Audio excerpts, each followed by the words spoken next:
The monsters before dinosaurs. Close your eyes and imagine hell on earth. Not the hell of fire and brimstone from religious texts, but a real, tangible nightmare world that actually existed on our planet. A world where the very air shimmered with heat, where vast deserts stretched endlessly under a merciless sun, and where the most terrifying predators ever to walk on land stalked their prey with a savagery that would make a Tyrannosaurus rex look like a household pet. This was Earth during the late Permian Period, roughly 260 million years ago, and the monsters that ruled this world have been forgotten by popular culture, overshadowed by the glamorous dinosaurs that would come millions of years later. But make no mistake, the apex predators of the Permian were nightmare fuel incarnate, and they deserved their moment in the spotlight of horror. Welcome to a time before dinosaurs, a time when evolution was still experimenting with the very concept of what a land predator could be. This is the story of the gorgonopsids, the terrible heads, the saber-toothed killers that dominated their world with such efficiency that they nearly consumed everything in their path. The name gorgonopsid itself tells you everything you need to know. Named after the Gorgons of Greek mythology, those snake-haired monsters whose gaze could turn you to stone, these creatures were the stuff of primordial nightmares. But unlike the mythological Gorgons, these beasts were absolutely real, and they were the undisputed masters of their domain. Picture this: a creature that walks low to the ground, its powerful limbs splayed out to the sides like a crocodile, but covered in thick, leathery skin. Its head is massive, disproportionately large compared to its body, and dominated by a pair of saber teeth that would make any saber-toothed cat jealous. These teeth could grow up to 5 inches long in the largest species, curved like scimitars, designed for one purpose and one purpose only: to pierce through thick hide and reach the vital organs beneath. The largest of these monsters was Inostrancevia, named after a Russian geologist, and this creature was the apex predator of its time, growing up to 11 feet long and weighing as much as 300 pounds. Inostrancevia was built like a tank, with the killing apparatus of an assassin. Its skull alone measured over 20 inches in length, packed with muscles that could generate a bite force that would shame most modern predators. But here is what makes Inostrancevia truly terrifying. It was not a dinosaur. It was not even a reptile in the traditional sense. Inostrancevia was a therapsid, a member of an ancient group of animals that were actually distant relatives of mammals. That means somewhere in your family tree, buried under hundreds of millions of years of evolution, you share an ancestor with this saber-toothed nightmare. Sleep well with that thought. The Permian world that Inostrancevia ruled was a harsh, unforgiving place. The supercontinent Pangaea had recently formed, bringing all the land masses of Earth together into one massive expanse. This created the most extreme continental climate ever seen in Earth's history. The interior of Pangaea was a vast desert, dry and hostile, with temperature swings that would kill most modern animals. Coastal regions were more temperate, but even these areas experienced seasonal extremes that tested the limits of survival. In this brutal environment, Inostrancevia and its relatives sat at the top of the food chain. They hunted the massive herbivores of their time, creatures like Scutosaurus, a heavily armored plant eater that looked like a cross between a pig and a tank. Scutosaurus could weigh over 1,000 pounds and had thick, bony armor covering its body. It needed every ounce of that protection because Inostrancevia was relentless. The hunting strategy of these predators was probably similar to modern big cats, but with a crucial difference. Those massive saber teeth were not just for show. Studies of gorgonopsid skulls reveal that they had incredibly powerful jaw muscles, but the bite itself was not designed to crush bone like a hyena or a wolf. Instead, the gorgonopsid would use its muscular neck and body to drive those saber teeth deep into its prey, targeting the throat or belly. The teeth would pierce through hide and muscle, causing massive trauma and blood loss. The prey would not die immediately. It would bleed out while the predator maintained its grip, perhaps thrashing and trying to escape, but ultimately weakening until it collapsed. Imagine being a Scutosaurus, peacefully browsing on the tough, primitive plants of the Permian. You hear nothing. Gorgonopsids were ambush predators, patient and cunning. Suddenly, 300 pounds of muscle and fury crashes into your side. You feel the searing pain as 5-inch teeth punch through your armored skin like it was paper. You try to run, but the predator's grip is iron. Your blood pools on the dry ground. Your vision darkens. This is how you die in the Permian. But Inostrancevia was not the only nightmare stalking the Permian landscape. Earlier in the period, another monster held the crown, Ankylosaurus. And this creature was even more terrifying in some ways. Ankylosaurus was larger than Inostrancevia, much larger. The biggest specimens may have reached 16 feet in length and weighed close to 1,300 pounds. To put that in perspective, that is larger than a modern grizzly bear. And unlike a bear, Ankylosaurus was a pure carnivore with none of the omnivorous flexibility that helps bears survive. Ankylosaurus needed meat, lots of it, and it needed it regularly. What made Ankylosaurus particularly nightmarish was its build. While Inostrancevia was relatively sleek for its size, built for quick ambush attacks, Ankylosaurus was a bruiser. It had a thick, robust skull with massive jaw muscles. Its teeth were not as dramatically elongated as those of the later gorgonopsids, but they were numerous, sharp, and set in powerful jaws that could bite down with tremendous force. This was not a precision killer like Inostrancevia. This was a creature that simply overpowered its prey through sheer strength. The skull of Ankylosaurus shows evidence of thickened bone in the forehead region, leading some scientists to speculate that these animals engaged in head-butting behavior, either for dominance displays or during mating season. Imagine 2 of these monsters, each weighing over half a ton, charging at each other and slamming their skulls together. The sound would echo across the Permian landscape like thunder. But the predators were not the only monsters of the Permian. The herbivores had to evolve their own nightmarish adaptations just to survive. Take moss-chops, for example, a bizarre creature that looked like someone designed an animal using only the leftover parts from other creatures.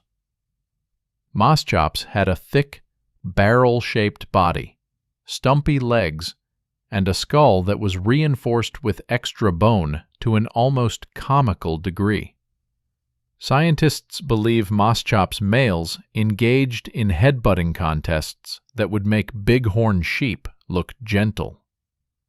The top of the moss-chop's skull was so thick that it could absorb tremendous impacts without injury. These creatures were not built for speed or agility. They were built to take punishment and keep going. And then there were the insects. Dear Lord, the insects. During the Carboniferous period, which preceded the Permian, Earth's atmosphere had oxygen levels significantly higher than today, perhaps as much as 35% compared to our current 21%. This oxygen-rich atmosphere allowed insects, which breathe through a system of tubes rather than lungs, to grow to absolutely monstrous proportions. Megafauna was a dragonfly with a wingspan of over 2.5 feet. Let that sink in. A dragonfly the size of a hawk, buzzing through the prehistoric skies with the agility and predatory instinct of a modern dragonfly, but scaled up to a size that could prey on animals much larger than mosquitoes. Arthropleura was even worse. This millipede-like creature could grow to over 8 feet long and 2 feet wide. Imagine walking through a Carboniferous forest and encountering a millipede as long as a sofa. While Arthropleura was probably a herbivore or detritivore, its sheer size would have made it a terrifying sight. The sound of its hundreds of legs scuttling across the forest floor would have been the stuff of nightmares. By the Permian, oxygen levels had dropped somewhat, and these giant insects were mostly extinct. But the memory of them lingered in the fossil record as a reminder that Earth has hosted monster-sized versions of creatures we now consider merely annoying. The Permian world was one of extremes in every sense. The climate was extreme, the predators were extreme, and the very pace of evolution seemed to be pushing boundaries. Gorgonopsids and their relatives, the therapsids, were experimenting with features that would eventually lead to mammals. Some species had evidence of whiskers, suggesting they had facial sensitivity similar to modern cats. Some may have had rudimentary fur or hair, though this is still debated among paleontologists. They were developing more efficient jaw muscles and more complex teeth, moving away from the simple pointed teeth of reptiles toward something more sophisticated.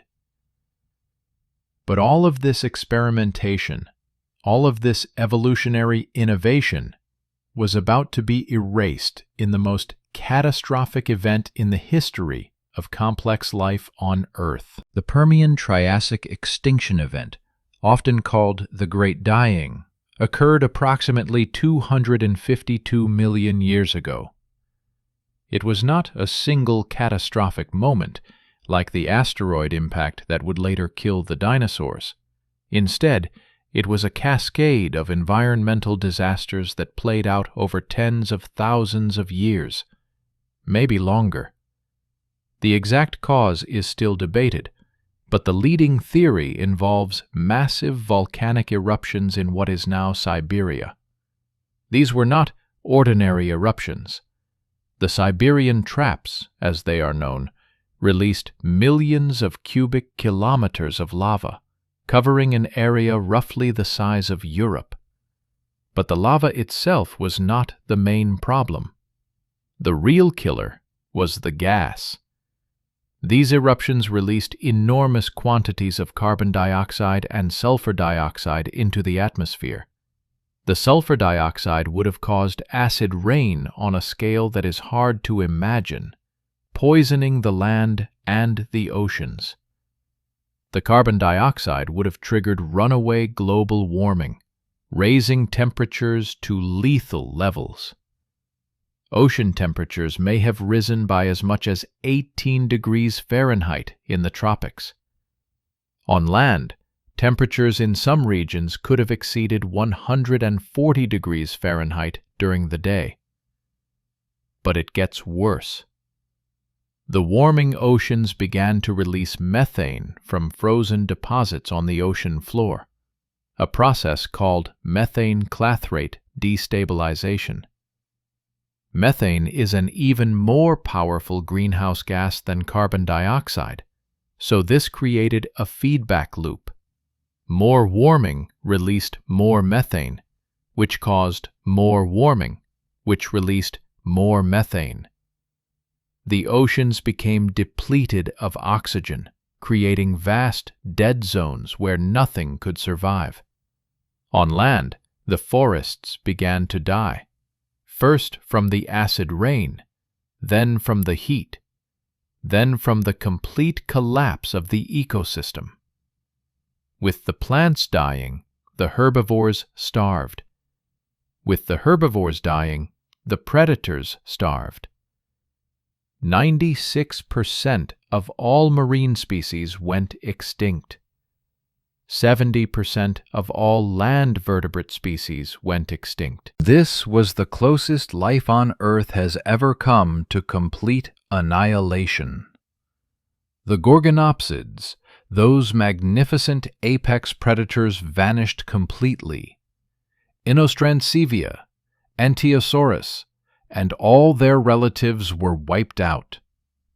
The bizarre herbivores like moschops and Scutosaurus disappeared. Entire ecosystems collapsed and were erased from the planet. In the aftermath, the few survivors faced a world that was almost completely empty. The early Triassic was a time of slow recovery, with low diversity and ecosystems that functioned very differently from what came before. It would take millions of years for life to bounce back, and when it did, it would take new forms. The dinosaurs would eventually rise to dominance, but they owed their opportunity to the Great Dying. If the Permian extinction had not occurred, if Inostrancevia and its relatives had survived, the age of dinosaurs might never have happened. Mammals might never have evolved beyond small, shrew-like creatures. Humans would never have existed. But in the grand scheme of Earth's history, the gorgonopsids represent something important. They show us that nature has been creating monsters for far longer than we often realize. They remind us that the dinosaurs, as impressive as they were not the first or the only apex predators to rule the earth.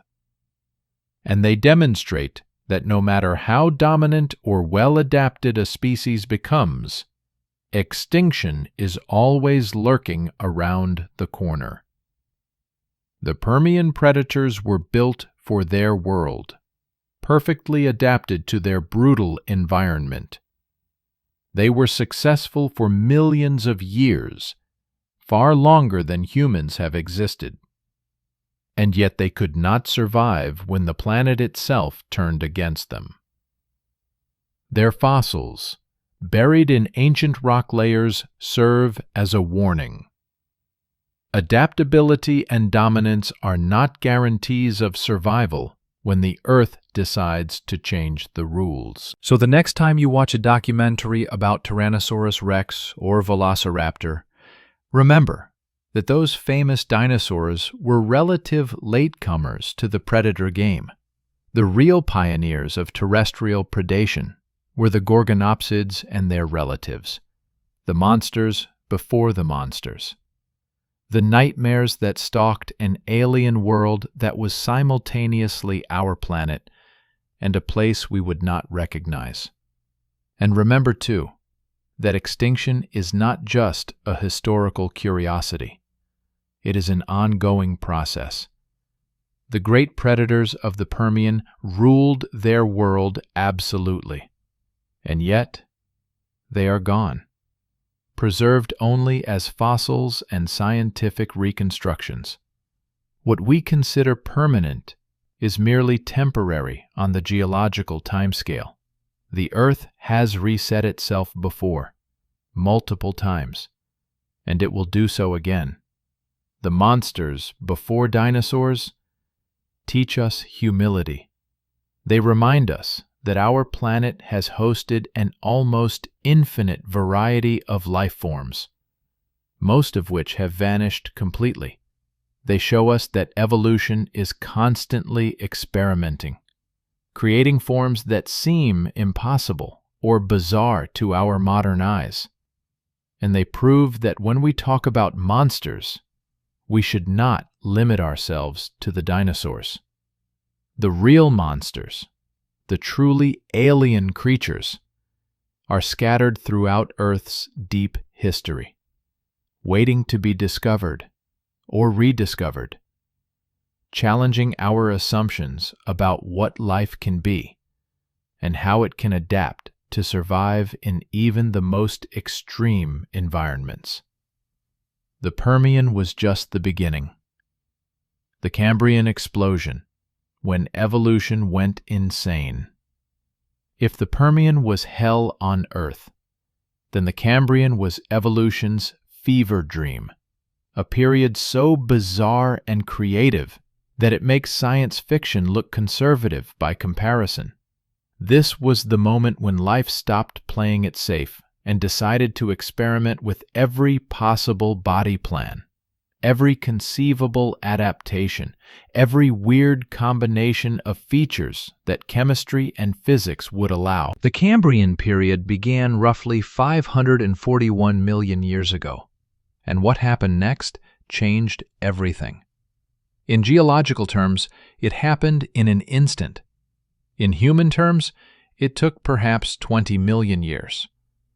Either way, this was the moment when complex life exploded across the planet in a riot of diversity that has never been matched since. Before the Cambrian, life was boring. There, I said it. For billions of years, Earth was dominated by single-celled organisms, algae, and simple multicellular creatures that barely qualified as animals. They sat on the ocean floor, absorbed nutrients, reproduced, and died. No predators, no prey, no evolutionary arms race. Life was peaceful, quiet, and evolutionarily stagnant. Then something changed. Maybe it was rising oxygen levels. Maybe it was the evolution of vision, which suddenly made finding food and avoiding being eaten much more efficient. Maybe it was the development of hard body parts that could be used for protection or attack. Or maybe it was all of these things at once, creating a perfect storm of evolutionary innovation. Whatever the cause, the result was pandemonium. In the Cambrian seas, evolution went completely off the rails and started designing creatures that looked like they were sketched by someone on hallucinogenic drugs. And at the top of this bizarre food chain sat the first apex predator in Earth's history, Anomalocaris. The name means strange shrimp, which is perhaps the most inadequate name in all of paleontology. Calling Anomalocaris a strange shrimp is like calling a shark a weird goldfish. This creature was not just strange, it was a revolutionary leap forward in predatory design. Anomalocaris could grow up to 3 feet long, which might not sound impressive until you realized that most other animals in the Cambrian seas were smaller than your thumb. This was a giant among pygmies, a leviathan in a world of microorganisms. It had a body plan unlike anything that exists today, which is saying something in a world that includes platypuses and anglerfish. Imagine a segmented body, similar to a shrimp, but with flexible lobes running down each side that it used to propel itself through the water with surprising speed and agility. At the front of this body was a circular mouth that looked like a pineapple ring lined with teeth, capable of crushing the hard exoskeletons that many Cambrian creatures were just starting to develop. And on either side of this nightmare mouth were 2 long, spiny appendages that could reach forward and grab prey, pulling victims toward the grinding maw. These appendages are what make Anomalocaris truly special from an evolutionary perspective. They were sophisticated, flexible, and covered in spines. The creature could use them to grab, manipulate, and control prey with a level of dexterity that was unprecedented in Earth's oceans. This was not a simple predator that relied on ambush or brute force. Anomalocaris was an active hunter, capable of pursuing prey, outmaneuvering it, and processing it efficiently. And then there were the eyes. Oh, the eyes.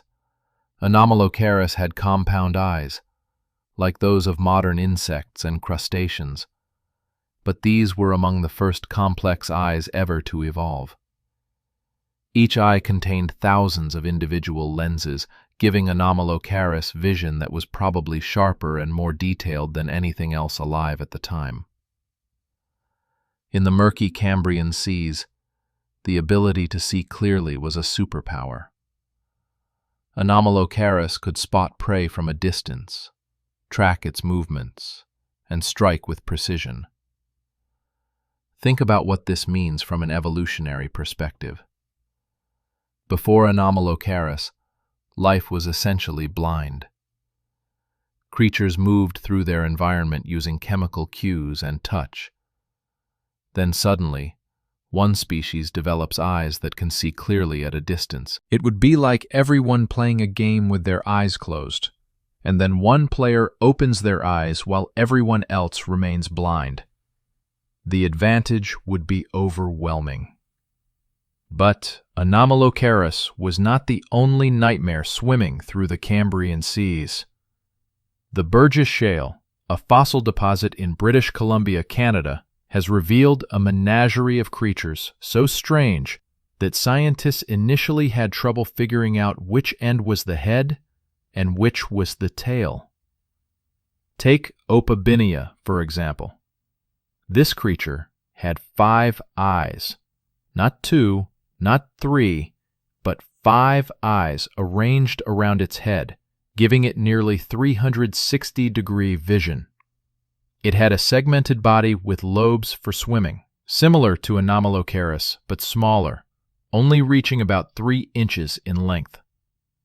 But the truly weird feature was the flexible proboscis extending from its head, tipped with a claw-like structure that it probably used to grab small prey from the ocean floor. When the first reconstruction of Opabinia was presented at a scientific conference in 1972, the assembled paleontologists reportedly burst into laughter. It was just too bizarre to be real. 5 eyes and a trunk with a claw on the end? Evolution doesn't work that way, they thought. Except it did. Opabinia was absolutely real, and it represents the kind of experimental body plan that the Cambrian was famous for. Then there is hallucigenia, and yes, that is its actual scientific name. When paleontologists first discovered this creature, they literally could not figure out how it was oriented. They initially reconstructed it upside down and backward, with the legs pointing up and the spines pointing down. It took decades of additional fossil discoveries and careful analysis to realize their mistake. Hallucigenia was small, only about an inch long, but its body plan was so weird that it defies easy description.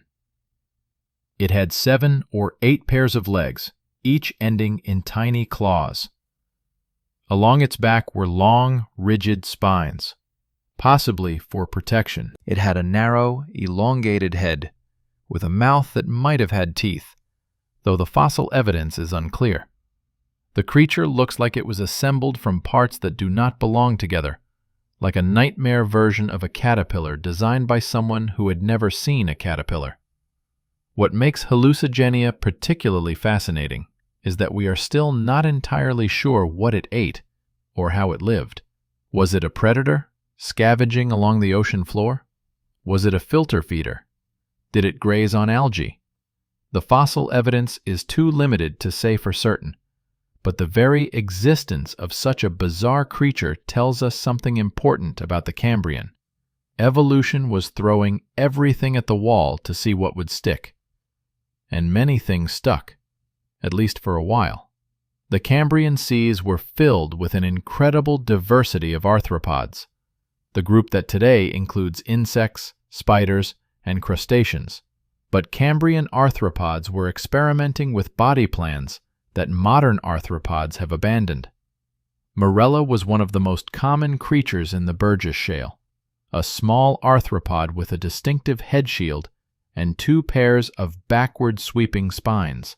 It looked vaguely like a tiny alien spaceship. Thousands of Morella fossils have been found, suggesting it was an abundant part of the Cambrian ecosystem, probably filling a similar ecological niche to modern shrimp. Wiwaxia was covered in scales and spines, looking like a mobile pincushion. It probably grazed on algae and detritus on the ocean floor, using its extensive armor to protect itself from predators like Anomalocaris. The fact that such heavy armor evolved so early in the history of complex life tells us that predation pressure was already intense in the Cambrian seas. Pikaia was a small, eel-like creature that would be completely unremarkable, except for one crucial detail. It had a notochord, a flexible rod of cartilage running along its back. This makes Pikaia one of the earliest known chordates, the group that eventually gave rise to all vertebrates, including fish, amphibians, reptiles, birds, mammals, and ultimately humans. In a very real sense, Pikaia is your ancestor, a tiny, wriggling creature swimming through Cambrian seas more than 500 million years ago. Every backbone, every skull, every vertebrate structure in your body can trace its evolutionary lineage back to something like Pikaia. But perhaps the most important question about the Cambrian explosion is not what evolved, but why. Why did complex life suddenly diversify so rapidly after billions of years of relative stagnation? Scientists have proposed numerous theories, and the truth probably involves multiple factors working together. The oxygen hypothesis suggests that rising oxygen levels in the oceans and atmosphere finally reached a threshold where complex, energy-intensive body plans became viable. Animals need oxygen to fuel their metabolism, and large, active predators like Anomalocaris need a lot of oxygen. If oxygen levels were too low before the Cambrian, such creatures simply could not exist. The vision hypothesis proposes that the evolution of eyes triggered an evolutionary arms race. Once some animals could see, prey needed to develop better defenses, which drove predators to develop better hunting strategies, which drove prey to develop even better defenses, and so on in an escalating spiral of adaptation. Vision made the oceans a much more dangerous place, and danger drives innovation. The hard parts hypothesis notes that many Cambrian creatures developed shells, spines, and other hard body parts that could be used for protection or attack. These hard parts could be fossilized much more easily than soft tissue, which is why the Cambrian fossil record is so rich compared to earlier periods. But the evolution of hard parts also changed the rules of survival. Suddenly, animals had tools for defense and offense that had never existed before. The genetic hypothesis suggests that earlier organisms had evolved the genetic toolkit needed for complex body plans, but it took time for this toolkit to be deployed in creative ways. Think of it like this. The genetic instructions for building eyes, limbs, shells, and other structures were all present before the Cambrian, but they were sitting in a toolbox unused. The Cambrian explosion was the moment when evolution finally opened that toolbox and started building with everything inside. The ecological hypothesis proposes that once the first predators evolved, they created new ecological niches that other species could evolve to fill. Before predators, every creature was essentially doing the same thing, absorbing nutrients and reproducing. After predators, suddenly there were specialists, animals that hid, animals that ran, animals that developed armor, animals that hunted the hunters. Each new adaptation created opportunities for counter-adaptations, driving diversity higher and higher. The reality is probably some combination of all these factors. The Cambrian explosion was not caused by a single event, but by a cascade of evolutionary innovations, each building on the others, creating a positive feedback loop that drove complexity through the roof. But here is the truly mind-bending part. Most of the body plans that evolved during the Cambrian eventually went extinct. Those weird experimental designs like Opabinia and Hallucigenia did not leave modern descendants. They represent evolutionary dead ends, experiments that ultimately failed. The Cambrian was like nature's prototype phase, trying out hundreds of different designs to solve the same basic problems of survival. Some designs succeeded spectacularly. Arthropods, which first appeared in the Cambrian, are now the most diverse group of animals on Earth, with over 1 million described species. Chordates, which started as humble creatures like Pichea, eventually gave rise to all vertebrate life, including the dominant land animals for hundreds of millions of years. But other designs vanished without a trace. We know about creatures like Hallucigenia only because of exceptional fossil deposits like the Burgess Shale, where unusual conditions allowed soft-bodied creatures to be preserved. In most locations, soft tissue decomposes long before it can fossilize, so the vast majority of Cambrian creatures left no trace of their existence. We are seeing only a tiny sample of the true diversity that existed. This raises a haunting question. How many other bizarre body plans evolved during the Cambrian, but left no fossils? How many strange creatures lived and died without leaving any evidence of their existence? The Cambrian we know about is probably just the tip of the iceberg, a small glimpse into a world that was far weirder and more diverse than we can imagine. The Cambrian explosion also teaches us something important about the nature of evolution itself. We often think of evolution as a slow, steady process of gradual change. But the Cambrian shows us that evolution can also work in rapid bursts. When conditions are right, when new opportunities open up, evolution can innovate at a pace that seems impossible. Modern genetics has revealed some of the mechanisms behind this rapid innovation. It turns out that major evolutionary changes do not necessarily require millions of new genes. Instead, they often involve changes in regulatory genes, the genes that control when and where other genes are turned on or off. A relatively small change in a regulatory gene can have massive effects on body plan, creating dramatic differences in appearance and function without requiring a complete genetic overhaul. This is how something like eyes could evolve multiple times independently in different lineages. The basic genetic toolkit for building eyes was already present.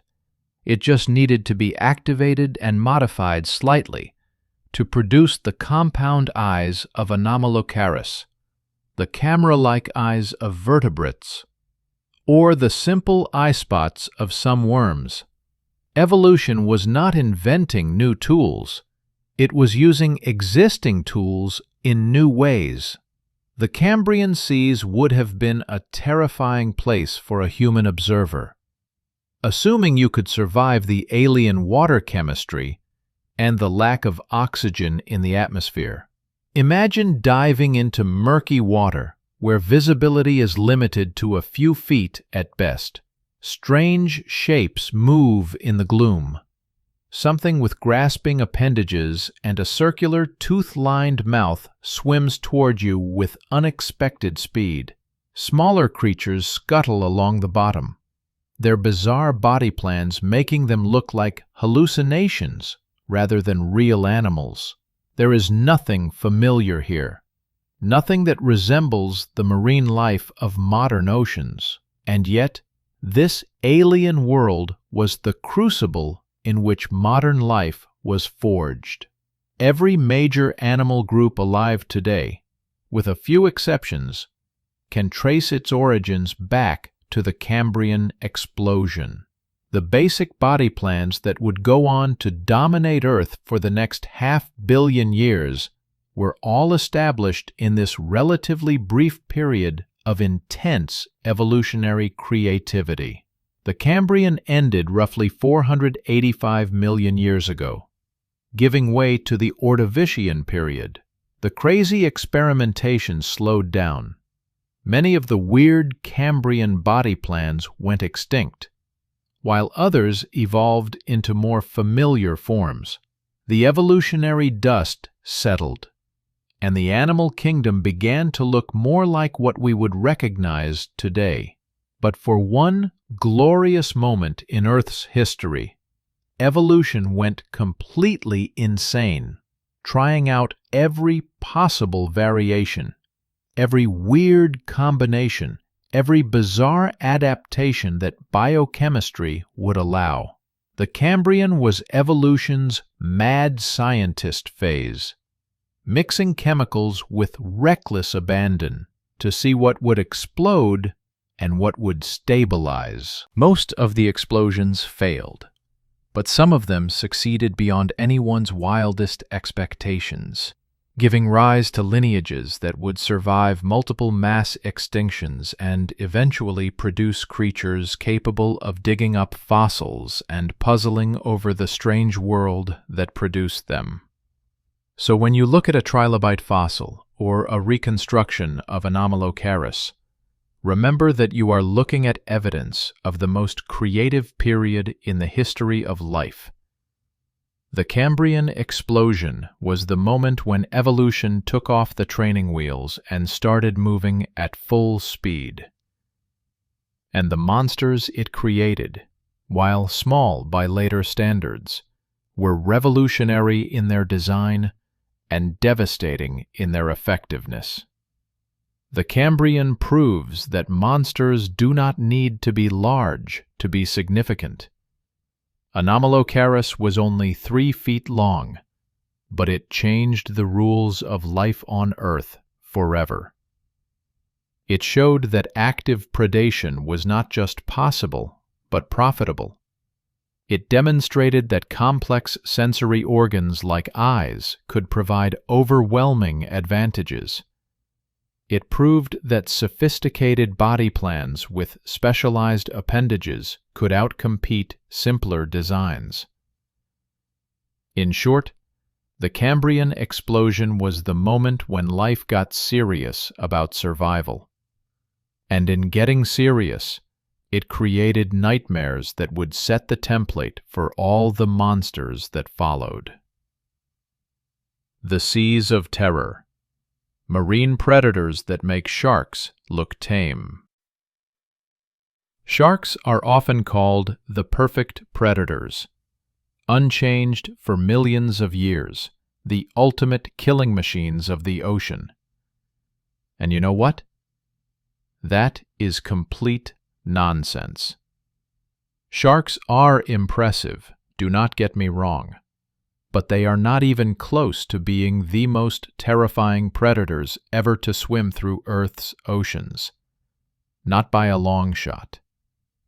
The seas of prehistoric Earth were home to creatures so nightmarish, so perfectly adapted for killing, that modern sharks would be nothing more than appetizers on their menu. We are talking about animals with armor-plated heads that could bite through bone like it was butter, marine reptiles that made great white sharks look like goldfish, and whales that hunted other whales for sport. The ocean has always been a realm of monsters, but the monsters of the past make the monsters of today look positively cuddly by comparison. Let us start with Dunkleosteus, because this creature deserves to be a household name, but somehow remains relatively obscure despite being one of the most terrifying predators in the history of the planet. Dunkleosteus lived during the late Devonian period, roughly 360 million years ago, and it was an armored fish, a placoderm, a member of an ancient group that has since gone completely extinct. But before placoderms disappeared, they absolutely dominated the oceans, and Dunkleosteus was the apex predator of its time. This creature could reach lengths of up to 30 feet, about the size of a large great white shark, but size is not what made Dunkleosteus special. What made it a true nightmare was its head. The front third of Dunkleosteus was encased in thick, bony armor plates. These were not scales, they were solid bone, fused together into an impenetrable shield that covered the head, neck, and front portion of the body. Nothing alive at the time could bite through that armor. Dunkleosteus could swim directly into danger without fear because it was essentially wearing a tank. But the truly terrifying feature was the mouth. Dunkleosteus did not have teeth in the traditional sense. Instead, it had bony plates in its jaws that were sharpened to razor edges. These plates grew continuously throughout the animal's life, self-sharpening as they ground against each other. Imagine a guillotine made of bone, and you are starting to get the picture. Studies of Dunkleosteus' jaw mechanics have revealed something absolutely horrifying. This creature had one of the most powerful bites of any animal ever studied. The jaw muscles could generate a bite force of over 8,000 pounds per square inch. To put that in perspective, a great white shark bites with a force of about 4,000 pounds per square inch. A saltwater crocodile, which has the strongest bite of any living animal, maxes out at around 3,700 pounds per square inch. Dunkleosteus could bite more than twice as hard as a crocodile. But it gets worse. Dunkleosteus could open its mouth in 1/50th of a second, one of the fastest opening speeds ever measured in a predator. This created a powerful suction effect that would pull prey directly into its jaws before the victim even realized what was happening. One moment you are swimming peacefully in the Devonian Sea. The next moment you are inside the mouth of an armored nightmare, and those bone blades are closing on you with 8,000 pounds of force. The bite would not just injure you, it would cut you in half. Fossil evidence shows that Dunkleosteus regularly bit through the armor of other placoderms, crushing bone and shell with casual ease. It fed on giant arthropods, early sharks, other armored fish, and basically anything else that moved in its territory. And because Dunkleosteus was heavily armored itself, there was nothing in the Devonian seas that could threaten it. It sat alone at the top of the food chain, an unstoppable killing machine. Paleontologists have found fossilized remains of partially digested fish that were vomited up by Dunkleosteus. Apparently, this creature would bite its prey into chunks, swallow the pieces, and then regurgitate the parts it could not digest, like bones and armor. This behavior is similar to modern owls, which cough up pellets of indigestible material. Except Dunkleosteus pellets contain the crushed remains of armored fish that were themselves top predators in their own right. The Devonian period, when Dunkleosteus ruled, is often called the Age of Fishes. And for good reason. This was when fish truly came to dominate the oceans, diversifying into an incredible array of forms. But even in this age of aquatic innovation, Dunkleosteus stood out as something special, something uniquely terrifying. But Dunkleosteus and its placoderm relatives all went extinct at the end of the Devonian, victims of one of Earth's major mass extinction events. The armored fish disappeared, and the sharks, which had been relatively minor players during the Devonian, began to diversify and spread. For millions of years, sharks and their relatives dominated the oceans. Then the dinosaurs rose to power on land, and something interesting happened. Reptiles, which had evolved on land, began to move back into the oceans. And when they did, they brought with them adaptations that would make them into some of the most fearsome marine predators ever to exist. Enter the mosasaurs. Mosasaurs were marine reptiles that lived during the late Cretaceous period, the same time when Tyrannosaurus rex was terrorizing the land. These creatures started as small, lizard-like animals that hunted along coastlines, but they evolved rapidly into gigantic ocean predators that ruled the seas with an iron fist. Or rather, an iron jaw. The largest mosasaurs, species like Mosasaurus hoffmanii, could reach lengths of 50 feet or more. That is, longer than a school bus, longer than most humpback whales, and far, far more dangerous than either. Mosasaurus had a long, streamlined body built for speed, 4 flippers for maneuvering, and a powerful tail that propelled it through the water with explosive bursts of acceleration. But the head was where things got truly nightmarish.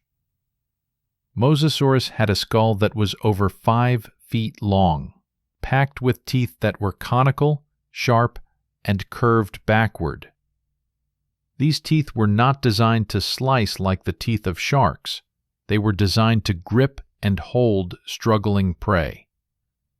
Once Mosasaurus bit down on something, that something was not getting away. And here is the truly diabolical feature. Mosasaurs had a double row of teeth on the roof of their mouth. This second set of teeth, called pterygoid teeth, were positioned on the palate and could move independently.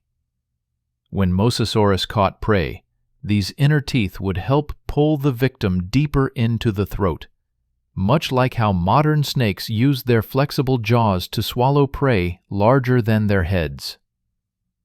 Mosasaurus ate everything. Fossil evidence shows that their diet included fish, sharks, sea turtles, other marine reptiles, diving birds, and even other mosasaurs. There are fossils of mosasaur vertebrae with bite marks from other mosasaurs, suggesting that these creatures were cannibalistic. The oceans during the late Cretaceous were a war zone, and Mosasaurus was the ultimate weapon. But here is what really sets mosasaurs apart. They gave live birth. Unlike sea turtles, which have to return to land to lay eggs, mosasaurs never had to leave the water. They were born in the ocean, lived their entire lives in the ocean, and died in the ocean. This made them true apex marine predators, with no weaknesses and no need to expose themselves to land-based threats. Imagine being a sea turtle in the late Cretaceous. You are swimming through the open ocean, thousands of miles from land. You are built like a tank, with a thick shell that protects you from most predators. You have survived sharks. You have survived storms. You have survived starvation. You feel relatively safe. Then you see a shadow below you, moving fast. Before you can react, something enormous crashes into you from beneath. Jaws longer than your entire body close around your shell. You feel teeth punching through bone that has protected you for decades. Those inner teeth grip your flesh and start pulling you backward. You thrash, you struggle, but it is useless. The last thing you experience is water rushing past as you are dragged into the depths. This is not speculation. We have actual fossil evidence of mosasaurs eating sea turtles. There are turtle shells with mosasaur bite marks, some of them showing that the mosasaur bit through the shell in multiple places before consuming the soft tissue inside. Mosasaurs were not the only marine reptiles of their time. They shared the oceans with plesiosaurs and pliosaurs, other reptilian predators that had their own nightmare-inducing features. Pliosaurs were particularly terrifying. These creatures had massive heads, short necks, and enormous jaws filled with teeth the size of bananas. The largest pliosaurs, animals like Pliosaurus funkii, may have reached lengths of 40 feet, with skulls over 6 feet long. That skull-to-body ratio is similar to that of killer whales, which tells you something about their predatory lifestyle. The jaws of pliosaurs could generate bite forces that rivaled those of Tyrannosaurus rex. We are talking about 30,000 to 40,000 newtons of force, enough to crush bone and puncture even the thick skin of other large marine reptiles. Pliosaurs hunted ichthyosaurs, plesiosaurs, large fish, and anything else they could catch. They were the great whites of the Jurassic and Cretaceous, but scaled up to truly monstrous proportions.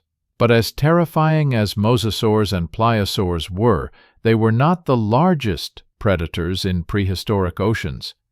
That distinction belongs to something that most people have never heard of, despite it being one of the most amazing discoveries in paleontology: Leviathan melvilli. The name is a reference to Leviathan, the biblical sea monster, and Herman Melville, the author of Moby Dick. And the comparison to Moby Dick is apt, because Leviathan was a sperm whale, albeit a sperm whale unlike any that exists today. Modern sperm whales are the largest toothed predators alive, but they feed primarily on squid. Their teeth are relatively small and are mostly used for gripping slippery prey. They are impressive animals, but they are not apex predators in the traditional sense. They occupy a specific ecological niche, diving to extreme depths to hunt deep-sea squid. Leviathan was different. This creature, which lived roughly 12 to 13 million years ago during the Miocene epoch, was a macropredatory whale, meaning it actively hunted large prey. And when I say large, I mean other whales. Leviathan could reach lengths of up to 57 feet, about the size of a modern sperm whale. But everything about its anatomy screamed active predator. The skull was massive, over 10 feet long, and the jaws were lined with the largest functional teeth ever discovered in a predator. These teeth could reach lengths of 14 inches, and unlike the teeth of modern sperm whales, they were present in both the upper and lower jaws, creating a cage of ivory death. The teeth were not just large. They were built for destroying flesh. They had thick enamel, were deeply rooted in the jaw, and had a slight curve that would help grip struggling prey. The jaw muscles were enormous, capable of generating bite forces that would dwarf even those of Megalodon, the famous giant shark.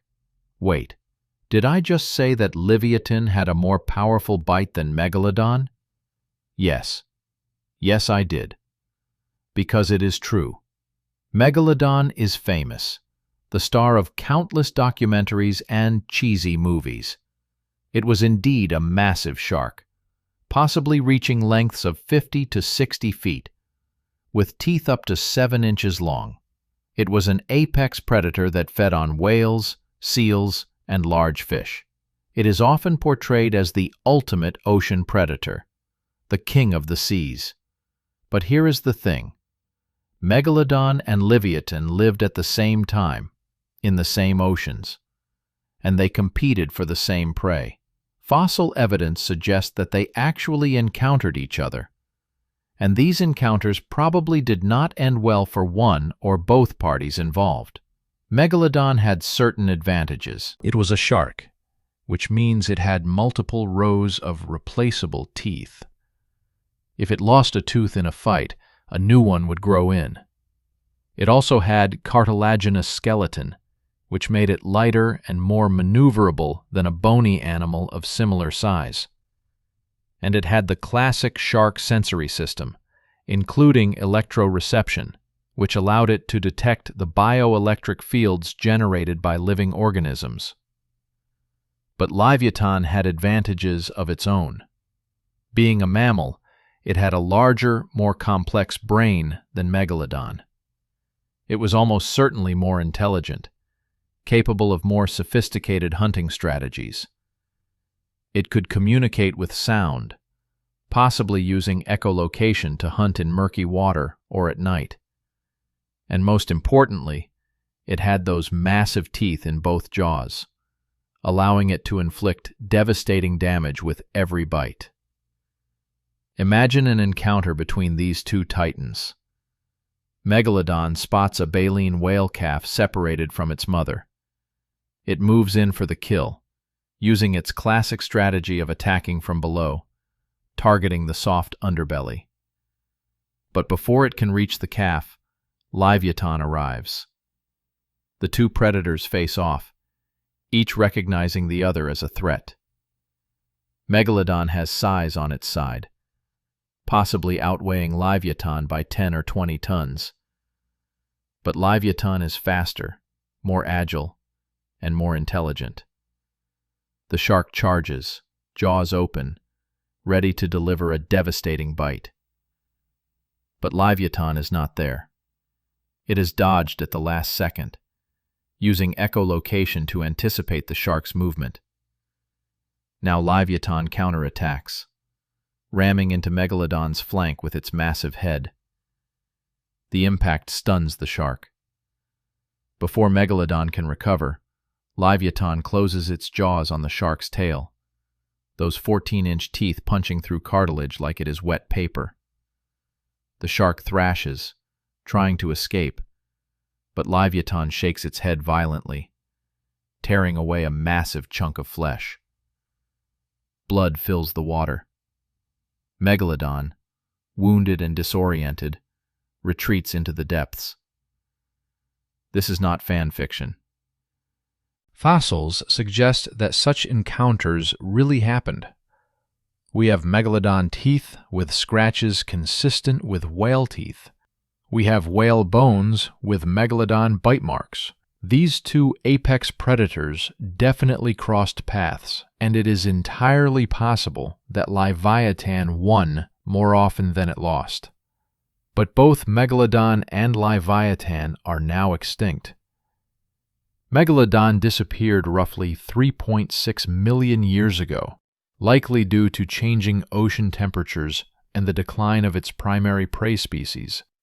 Leviathan went extinct around the same time, probably for similar reasons. Their disappearance opened up ecological niches that modern predators have filled, but none of today's ocean predators reach the same levels of size and ferocity. The largest predatory fish today is the great white shark, maxing out at around 20 feet and 5,000 pounds.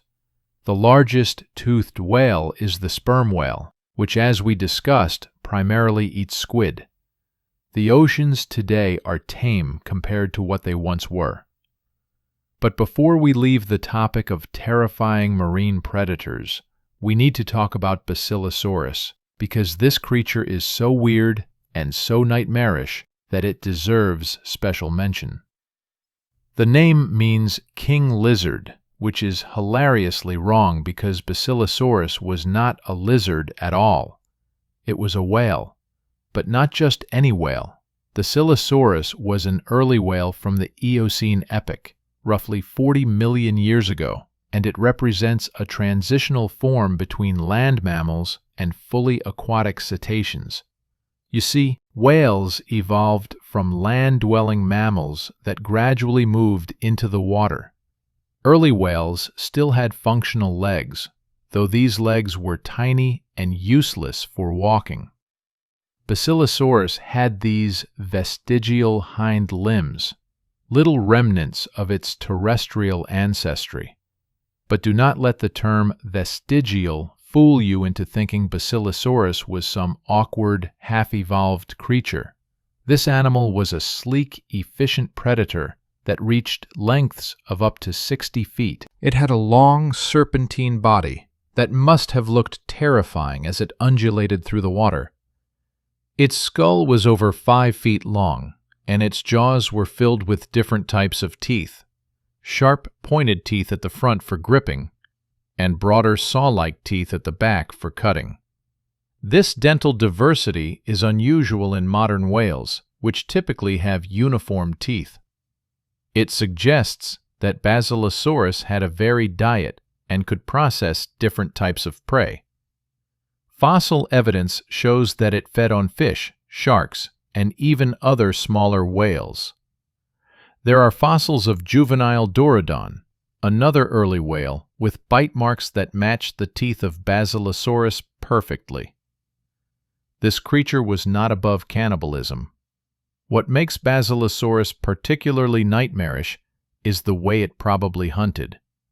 With that long, flexible body, it could likely coil around prey like a snake, using its body mass to pin victims while it bit them repeatedly. Imagine a 60-foot-long mammalian sea serpent wrapping around you, teeth tearing into your flesh from multiple angles. It is the stuff of nightmares, and it was absolutely real. The prehistoric oceans were a nightmare realm where survival required constant vigilance, heavy armor, extreme speed, or sheer size. Predators evolved increasingly sophisticated hunting strategies, and prey evolved increasingly desperate defenses. The arms race between predator and prey reached levels of intensity that we rarely see in modern oceans. And here is the sobering truth. Most of the ocean predators we have discussed went extinct, not because they were unsuccessful, but because the Earth changed around them. Climate shifts, changing ocean currents, declining prey populations, and in some cases, competition with other predators, drove these magnificent animals to extinction. Dunkleosteus and the placoderms were wiped out by the late Devonian extinction. Mosasaurs, pliosaurs, and other marine reptiles were killed off by the asteroid impact that ended the Cretaceous period. Megalodon and Leviathan succumbed to cooling oceans and ecosystem changes during the Pliocene epoch. Each extinction removed apex predators from the oceans and opened up opportunities for other species to rise. The oceans today are dominated by sharks, rays, bony fish, and marine mammals like seals and whales. These animals are impressive in their own right, and some, like killer whales, are extraordinarily effective predators. But they do not reach the same levels of terror as their prehistoric predecessors. The modern ocean is safer, more peaceful, and frankly, more boring than the oceans of the past. And maybe that is a good thing. Maybe we should be grateful that we can swim in the ocean without worrying about being eaten by an armored fish with a guillotine for a mouth, or a marine reptile that can bite through turtle shells, or a whale that hunts other whales for fun. The seas of terror are gone, preserved only in fossils and in the nightmares of paleontologists. But they remind us that the ocean has not always been the relatively safe place it is today. For most of Earth's history, the ocean was where the most nightmarish predators lived. creatures that make modern sharks look like harmless pets. The real monsters swam in the depths, and they make Jaws look like a children's movie. After the dinosaurs, the mega-mammals rise. 66 million years ago, a rock from space changed everything. An asteroid roughly 6 miles in diameter slammed into what is now the Yucatan Peninsula with the force of 10 billion nuclear bombs.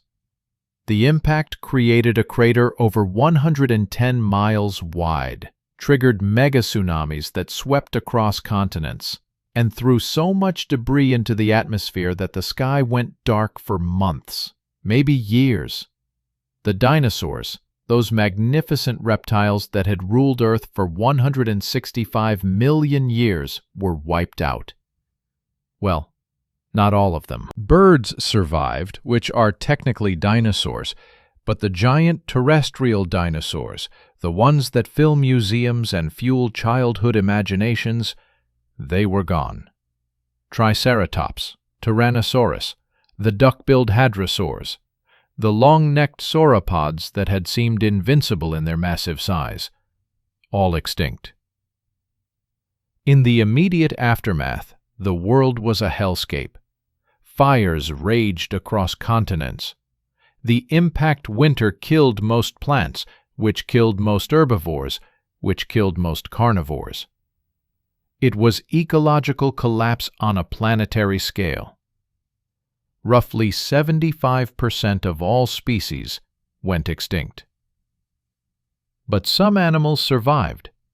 Small mammals, creatures that had spent the entire age of dinosaurs living in the shadows, hiding in burrows, coming out only at night to scavenge and hunt insects. These creatures made it through. They were small, none larger than a badger. They were not impressive. They were not dominant. They were just lucky. And then, in the ecological vacuum left by the dinosaurs, something extraordinary happened. Mammals exploded in diversity and size. Within 10 million years, mammals had diversified into forms that filled every ecological niche the dinosaurs had left empty. Within 20 million years, mammals had produced giants.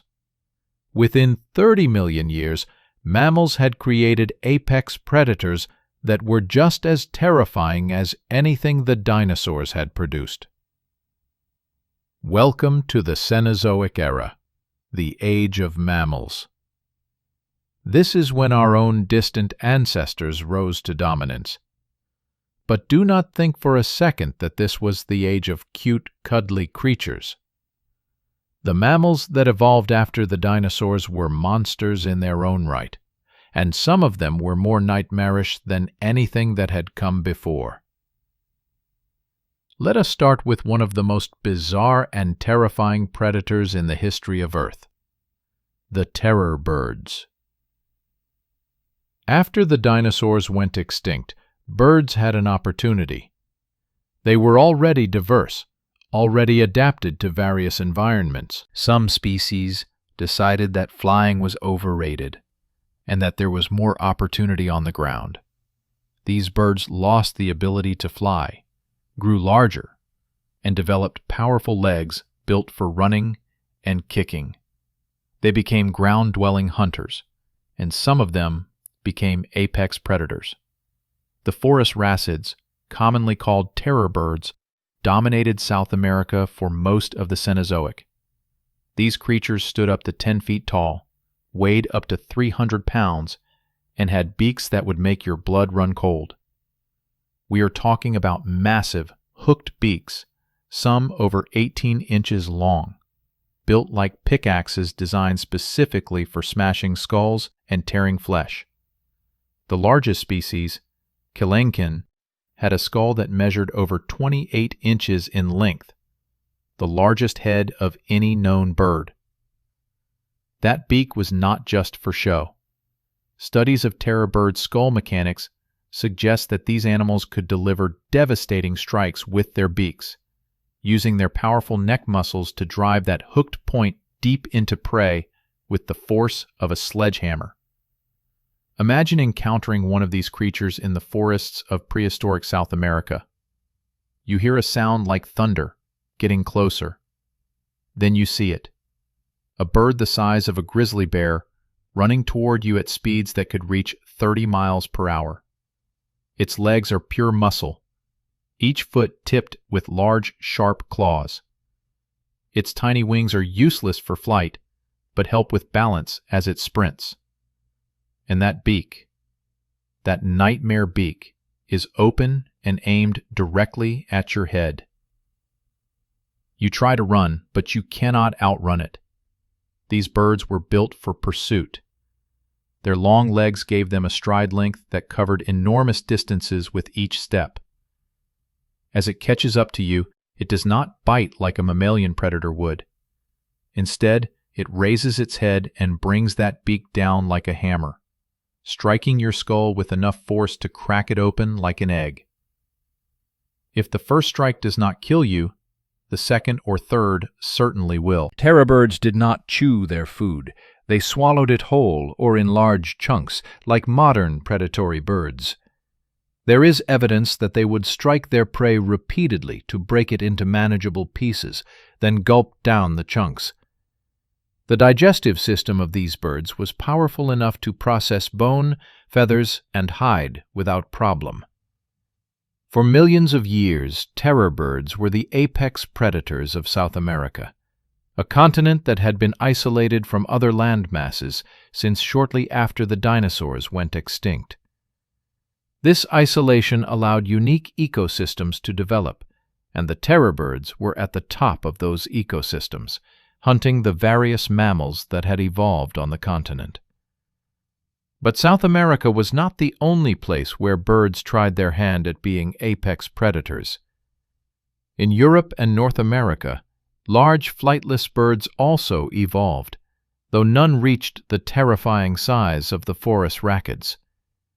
And in New Zealand, a place that had no land mammals at all until humans arrived, birds became the dominant vertebrates entirely. New Zealand was home to the moa, flightless birds that could reach over 12 feet in height. And hunting those moa was the Haast's eagle, the largest eagle ever to exist. With a wingspan of nearly 10 feet and talons the size of tiger claws, Haast's eagle was perfectly adapted to kill prey much larger than itself. It would dive from the sky at speeds exceeding 50 miles per hour, strike the moa in the back or head with those massive talons, and sever the spinal cord with a single blow. When Polynesian settlers arrived in New Zealand around 1280 AD, they hunted the moa to extinction within a couple of centuries. Without its primary prey, Haast's eagle also went extinct. It is one of the few cases where we know exactly when and why a species disappeared. Human arrival and ecological disruption. But let us return to the mainland continents, because while birds were experimenting with being predators, mammals were getting serious about reclaiming their ancestral role at the top of the food chain. During the Eocene epoch, roughly 50 million years ago, a group of mammals called creodonts rose to prominence. These were not closely related to modern carnivores like cats and dogs. They represented an entirely separate experiment in mammalian predation, and some of them were absolutely massive. Andrewsarchus is one of the most poorly understood but potentially most terrifying mammals ever discovered. We have only one fossil of this creature, a skull, found in Mongolia in 1923. But what a skull it is! The skull of Andrewsarchus measures over 33 inches in length, making it the largest skull of any known land-dwelling mammalian predator. Based on this skull and comparisons with related animals, paleontologists estimate that Andrewsarchus may have been over 11 feet long and weighed close to 1,000 pounds.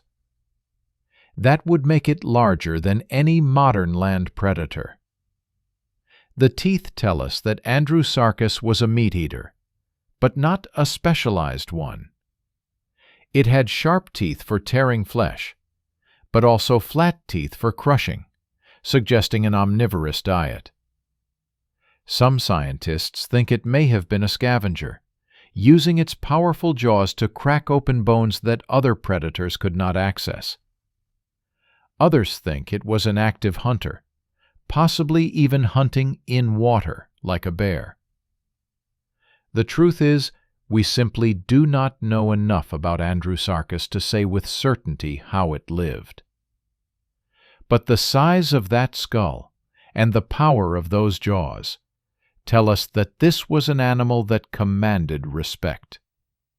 Nothing in its environment would have wanted to mess with a 1,000-pound mammal with jaws powerful enough to crush bone.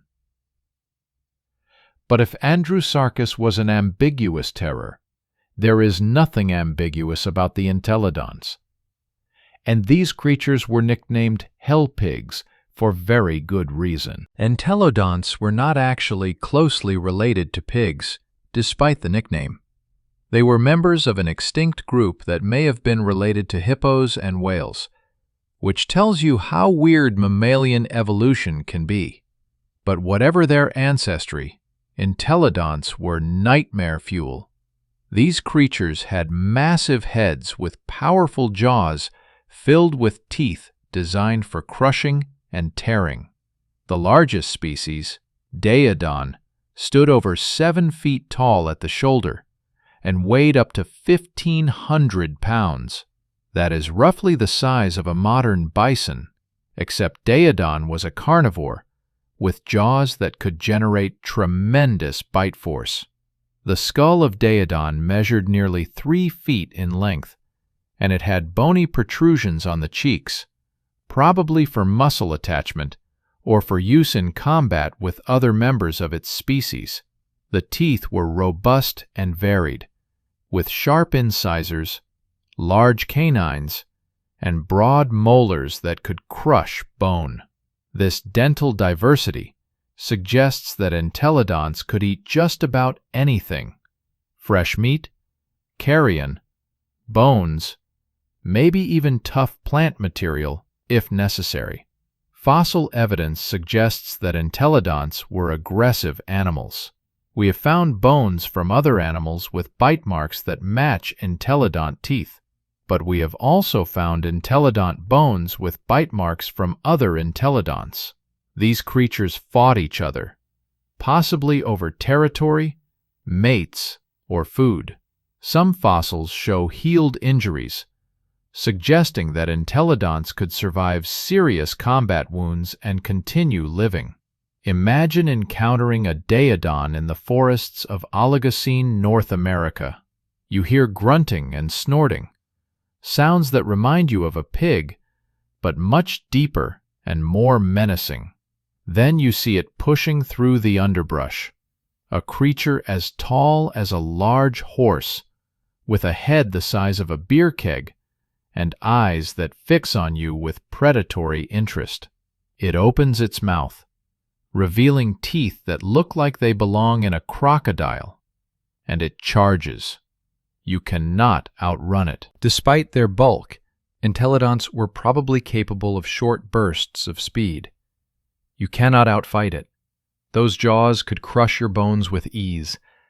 Your only hope would be to somehow avoid its attention entirely, to remain perfectly still and pray that it decides you are not worth the effort. But entelodonts were not the only mammalian predators growing to terrifying sizes. The true carnivores, members of the order Carnivora that includes modern cats, dogs, bears, and their relatives, were evolving their own nightmarish forms. During the Miocene epoch, roughly 23 to 5 million years ago, the climate was warmer and grasslands were expanding across continents. This created new opportunities for large herbivores, which in turn created opportunities for large predators. And one group of predators took this opportunity to an extreme: the bear dogs. Amphicyonids, the bear dogs, were neither true bears nor true dogs, but something in between. They combined the robust build of bears with the running ability of dogs, creating predators that were both powerful and fast. The largest species, Amphicyon ingens, could weigh up to 1,300 pounds, as much as a modern polar bear, and had jaws powerful enough to crush bones. Bear dogs had non-retractable claws like dogs, which means they could not climb trees easily, but were excellent runners. They had long legs relative to their body size, suggesting they were pursuit predators that could chase down prey over long distances. And they had massive heads, with teeth designed for both slicing meat and crushing bone. For millions of years, bear dogs were among the dominant predators in North America and Eurasia. They hunted the large herbivores of their time: early horses, rhinos, camels, and other mammals that were experimenting with different body plans. But eventually, the bear dogs were outcompeted by other predators and went extinct, leaving no modern descendants. Who outcompeted them? The cats. Specifically, the saber-toothed cats. Now everyone has heard of Smilodon, the famous saber-toothed cat from the La Brea tar pits. Smilodon is practically a mascot for the Ice Age. But here is what most people do not realize. Saber-toothed cats evolved multiple times independently, and they came in a stunning variety of forms. Smilodon was not the first, not the last, and not even the largest of the saber-toothed predators. The earliest saber-toothed cats appeared in the Oligocene, over 25 million years ago. Creatures like Eusmilus had elongated canine teeth that extended down past the jawline. These teeth were thin and blade-like, designed for precision killing. The cat would use its powerful neck and shoulder muscles to drive those teeth into prey, targeting blood vessels and vital organs with surgical precision. But different lineages of saber-toothed cats evolved different strategies. Smilodon, which lived from about 2.5 million years ago to 10,000 years ago, had shorter, more robust canine teeth compared to some of its relatives. These teeth were still impressive, reaching 7 to 8 inches in length in the largest species, Smilodon populator. But they were thick and strong, designed to withstand the stress of struggling prey. Smilodon was built like a linebacker. It was shorter than a modern lion, but much more muscular, particularly in the forelimbs. Fossils show incredibly robust arm bones and evidence of massive muscle attachments. Smilodon would use these powerful forelimbs to wrestle prey to the ground, pinning large animals with sheer strength. Then it would position its head carefully and deliver a devastating bite to the throat or belly, using those saber teeth to open massive wounds that would cause rapid blood loss. This hunting strategy was effective, but risky. Those elongated teeth were somewhat fragile. If Smilodon bit into bone, or if the prey thrashed at the wrong moment, the teeth could break. And unlike regular teeth, which modern cats replace if damaged, saber teeth were permanent. A broken saber tooth was a death sentence for a Smilodon. It would starve, unable to hunt effectively. Fossil evidence from the La Brea tar pits shows that many Smilodon had injuries and signs of hard living.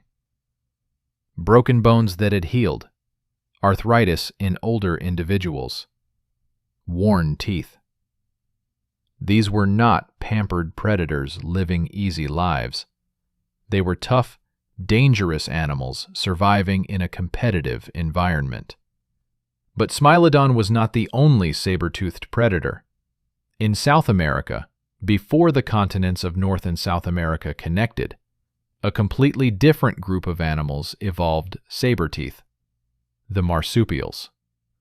Thylacosmilus was a marsupial saber-tooth, unrelated to true cats, but convergently evolved to look remarkably similar.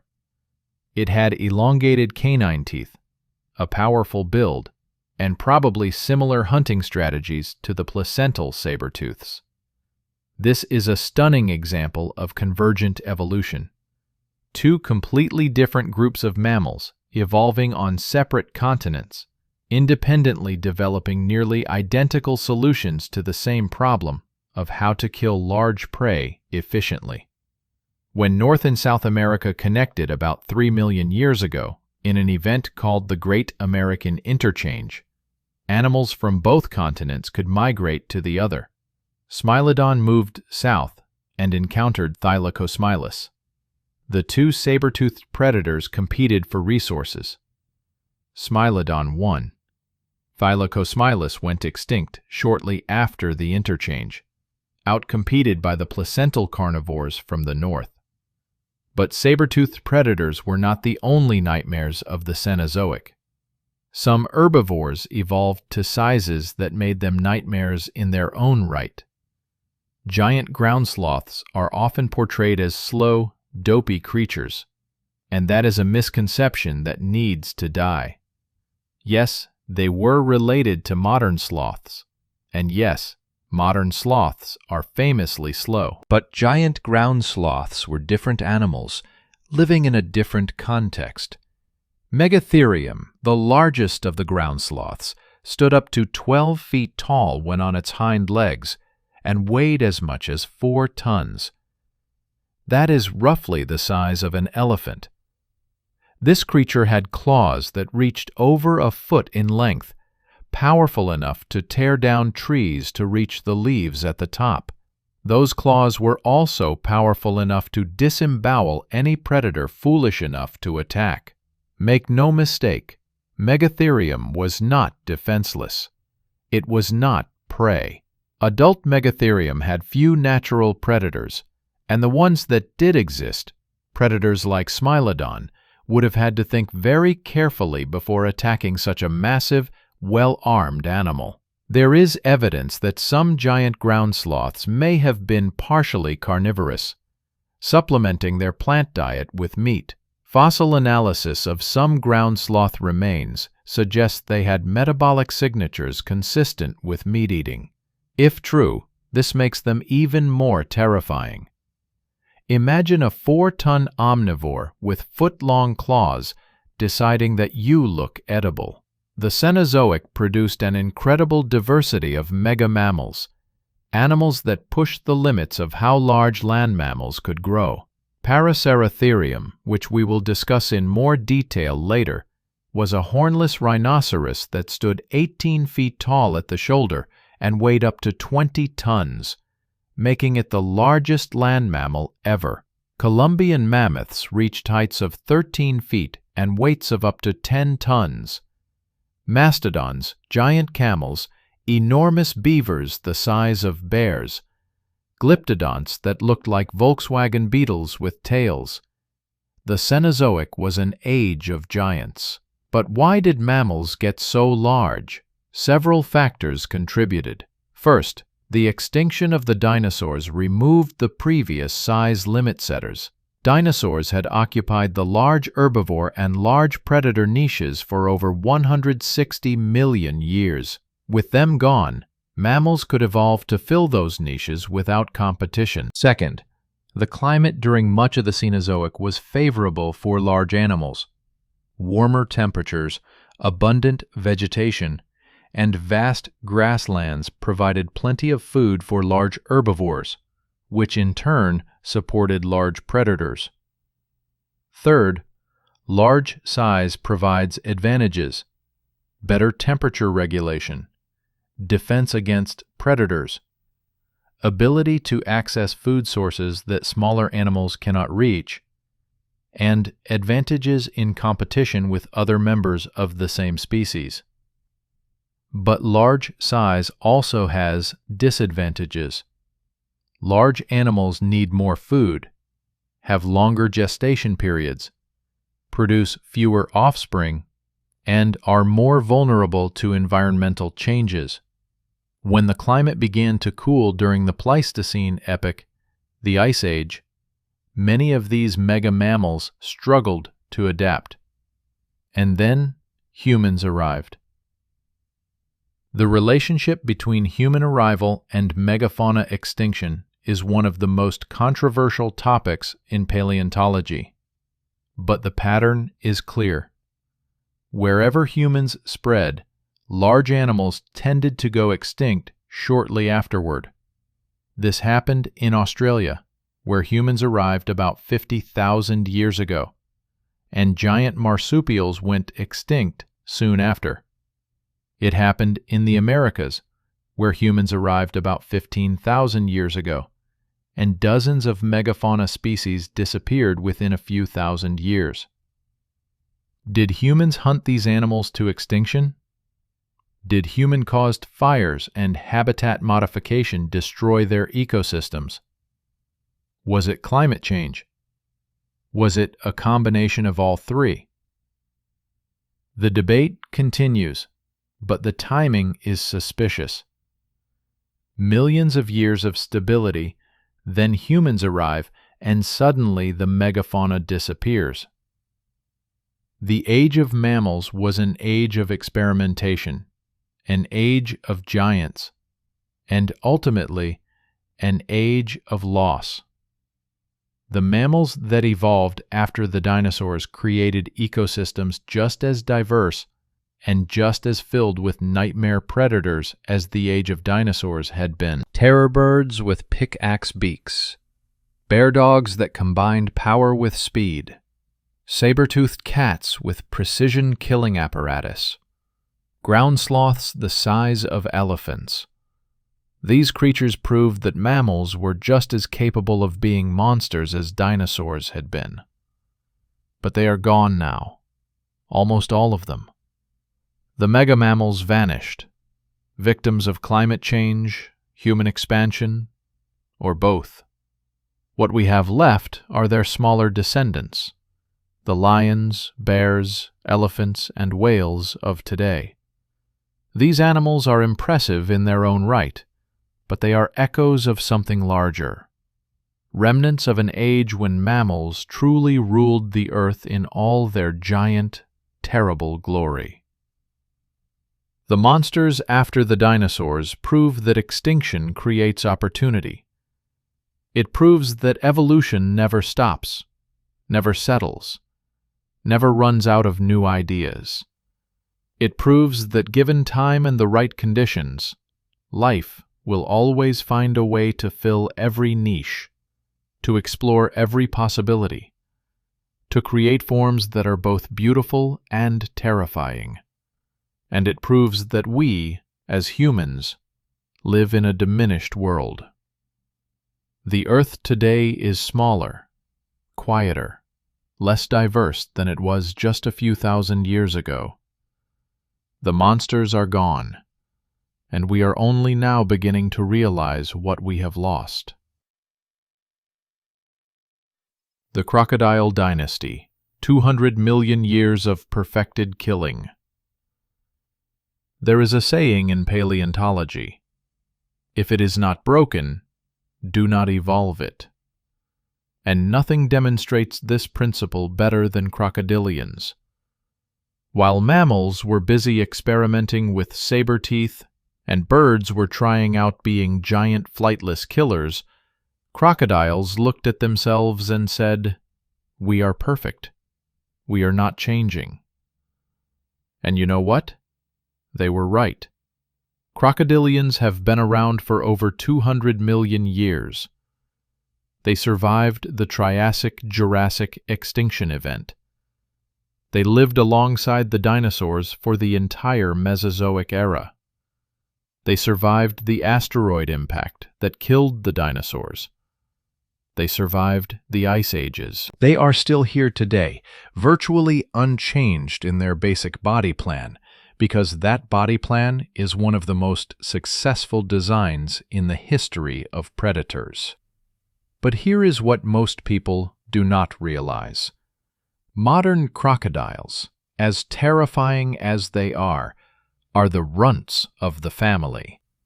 The crocodilians of the past were bigger, more diverse, and infinitely more nightmarish than anything alive today. We are talking about crocodiles that could eat dinosaurs, crocodiles that ran on land like dogs, crocodiles that lived in the ocean like whales, and crocodiles so massive that they make modern saltwater crocodiles look like geckos. Let us start with the most famous prehistoric crocodile, and for good reason, Sarcosuchus, whose name means flesh crocodile, which should tell you everything you need to know about this creature's lifestyle. Sarcosuchus lived during the Cretaceous period, roughly 112 million years ago, in what is now the Sahara Desert. Back then, this region was not a desert. It was a lush, tropical environment with vast rivers, swamps, and lakes. And ruling those waterways was Sarcosuchus, the largest crocodilian that ever existed in terms of length. This creature could reach lengths of up to 40 feet and weigh as much as 8 tons. To put that in perspective, a modern saltwater crocodile, the largest living reptile, maxes out at around 20 feet and 1 ton. Sarcosuchus was twice as long and 8 times as heavy. This was not a crocodile. This was a living submarine with teeth. The skull of Sarcosuchus alone measured over 6 feet in length. The jaws contained over 130 teeth, each designed for gripping rather than slicing. These were not cutting teeth like those of sharks. They were conical, slightly curved, and meant to clamp down on prey and hold it in a death grip. Once Sarcosuchus bit down on something, that something was not escaping.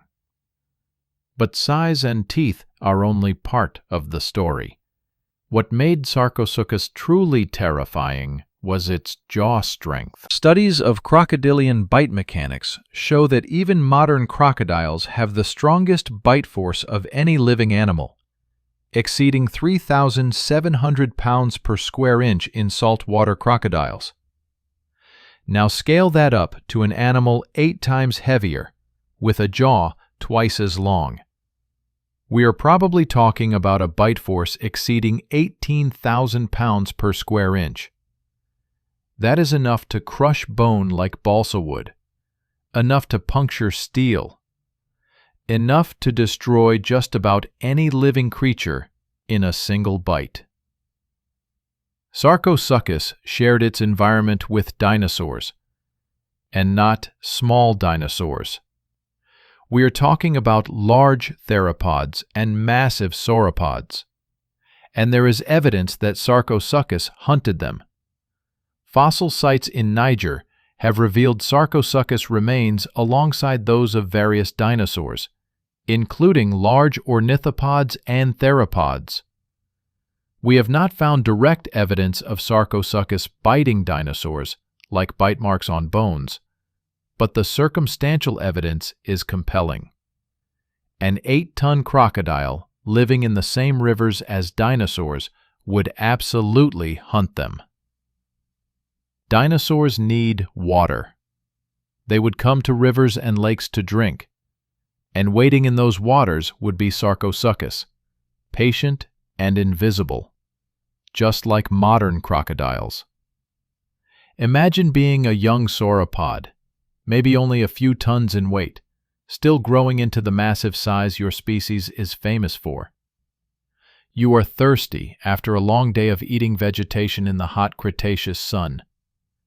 You approach the river carefully, looking for predators on land. You see none. You lean down to drink. The water explodes. Something enormous surges up from the depths, moving with shocking speed for something so large. Jaws longer than your entire neck close around your torso. You feel teeth punching through your skin, your ribs cracking under the pressure. Before you can even register what is happening, you are being pulled into the water. You try to breathe, but there is only water. You try to struggle, but the grip is unbreakable. The world goes dark. This is death by Sarcosuchus. Quick, brutal, inevitable.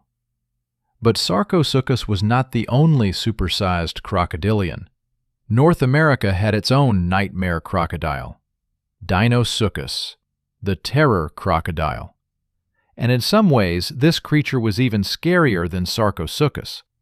Dinosuchus lived during the late Cretaceous, roughly 75 to 80 million years ago, sharing its environment with Tyrannosaurus rex, Triceratops, and other famous dinosaurs. And unlike Sarcosuchus, which lived in Africa, Dinosuchus lived in what would become the United States, haunting the rivers and coastal swamps of the western interior seaway. Size estimates for Dinosuchus vary depending on which fossils you look at, but the largest specimens probably reached lengths of 35 feet and weights of up to 5 tons. That is slightly smaller than Sarcosuchus, but Dinosuchus made up for it with sheer jaw power. The skull of Dinosuchus was massive and robust, with teeth that were thick, conical, and incredibly strong. These were not the relatively gracile teeth of Sarcosuchus. These were crushing teeth, designed to bite through bone and armor. And we know Dinosuchus used them on dinosaurs because we have found the evidence. Multiple dinosaur fossils from the late Cretaceous of North America bear bite marks that match the spacing and size of Dinosuchus teeth. We have hadrosaur vertebrae with puncture wounds from crocodile teeth. We have turtle shells with Dinosuchus bite marks. Most dramatically, we have found a Dinosuchus tooth embedded in a dinosaur bone, proving beyond any doubt that this crocodile fed on dinosaurs. The Tyrannosaurus might have been the apex predator on land, but in the water, Dinosuchus was the apex predator. And dinosaurs had to drink. They had to cross rivers. They had to live alongside water, which meant they had to take their chances with Dinosuchus. There is even some speculation that Dinosuchus may have hunted tyrannosaurs. We have no direct evidence of this, but the possibility exists. A fully grown Tyrannosaurus rex weighed about 9 tons and was built for land combat. If one was ambushed at the water's edge by a 5-ton crocodile with jaws powerful enough to crush bone, the outcome would be uncertain. The tyrannosaur would have size and arguably better weapons for extended combat, but Dinosuchus would have the advantage of surprise and the death roll. The death roll is one of the most devastating attacks in nature. Crocodiles grab prey and then spin rapidly, using their powerful tails and body mass to generate enormous rotational force. This tears chunks of flesh from the prey, breaks bones, and disorients the victim. A modern crocodile can execute a death roll with enough force to dismember a water buffalo. Now imagine that same technique executed by an animal 5 times heavier. Even a tyrannosaur would struggle to resist that kind of force. But supersized crocodiles were not limited to the Mesozoic. Long after the dinosaurs went extinct, crocodiles continued to produce giants. During the Miocene epoch, roughly 8 million years ago, South America was home to Purosaurus, and this creature might have been the most powerful predator ever to exist.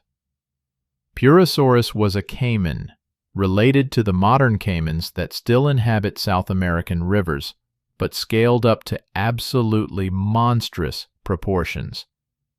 The largest species, Purosaurus brasiliensis, could reach lengths of over 40 feet and weigh as much as 10 tons. That is heavier than Sarcosuchus, heavier than Deinosuchus, possibly the heaviest crocodilian that ever lived. The skull of Purosaurus measured nearly 5 feet in length and was built like a hydraulic press. The jaw muscles were enormous, and the bite force has been estimated at over 20,000 pounds per square inch, possibly as high as 69,000 pounds per square inch, according to some calculations. If the higher estimates are correct, Purosaurus had the strongest bite force of any animal ever to exist, exceeding even that of Tyrannosaurus rex and Megalodon. What did Purosaurus eat with that incredible bite force? Everything. The fossil record shows that Purosaurus shared its environment with giant turtles, massive fish, and large mammals including giant ground sloths and early relatives of modern armadillos. All of these animals would have been on the menu. The giant ground sloths, which we discussed earlier, were themselves formidable animals with powerful claws and thick skin. But even they would have been vulnerable at the water's edge.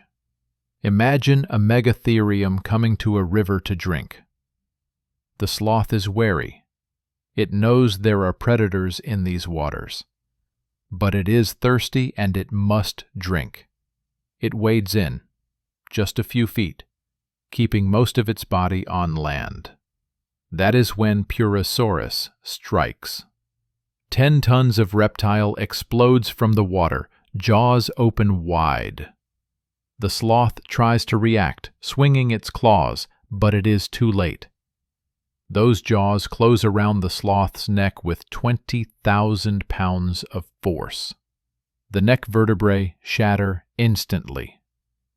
The sloth is dead before it even realizes it has been attacked. Purosaurus drags the carcass into deeper water and begins the death roll, tearing the sloth apart piece by piece. This is not speculation. We have found turtle shells from the Miocene of South America with bite marks that match Purosaurus teeth. Some of these shells were bitten completely through, despite being over an inch thick.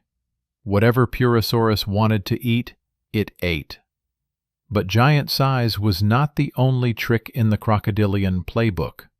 Some prehistoric crocodiles went in completely different directions, and the results were bizarre.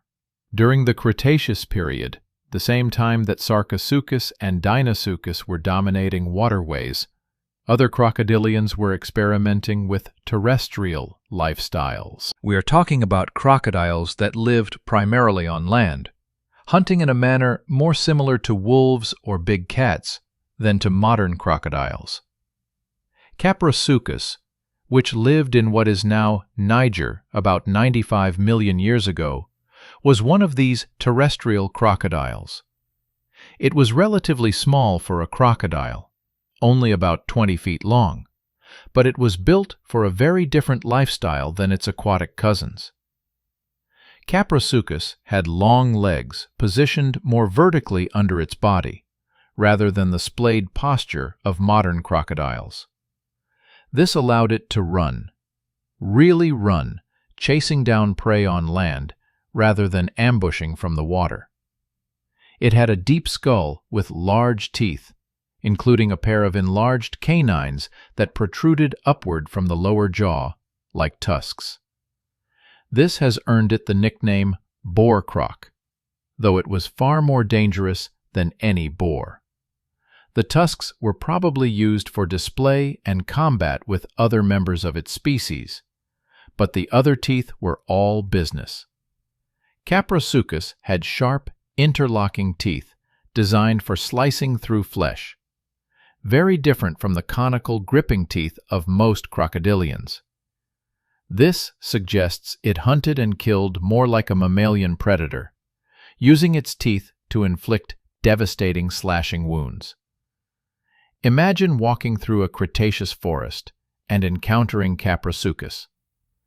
Your mental image of crocodiles is shaped by modern species. Slow on land, ambush predators, only dangerous near water. So when you see a crocodile on land, you instinctively relax a little, thinking you can outrun it if necessary. Then it starts running. Actually running, with a gait more like a dog than a reptile. It is fast, faster than you expected, and it is coming straight at you. You run, but it keeps pace. You try to climb a tree, but it rears up on its hind legs, those tusks snapping at your feet. You make it up the tree, barely. The crocodile circles below, hissing in frustration. You survived, but only barely. And you have learned an important lesson. Not all crocodiles follow the same rules. Caprosuchus was not alone in its terrestrial adaptations. Baurusuchus from South America was another land-dwelling crocodile, with similar long legs and a predatory lifestyle. Sebecus was yet another, persisting into the Cenozoic and possibly competing with early mammalian predators for resources. These terrestrial crocodilians show us that the crocodilian body plan is far more flexible than we often assume. But perhaps the weirdest crocodilians were the ones that went back to the ocean. Yes, back. Remember, crocodilians evolved from land-dwelling archosaurs, then moved into freshwater environments. But some lineages decided that freshwater was not enough.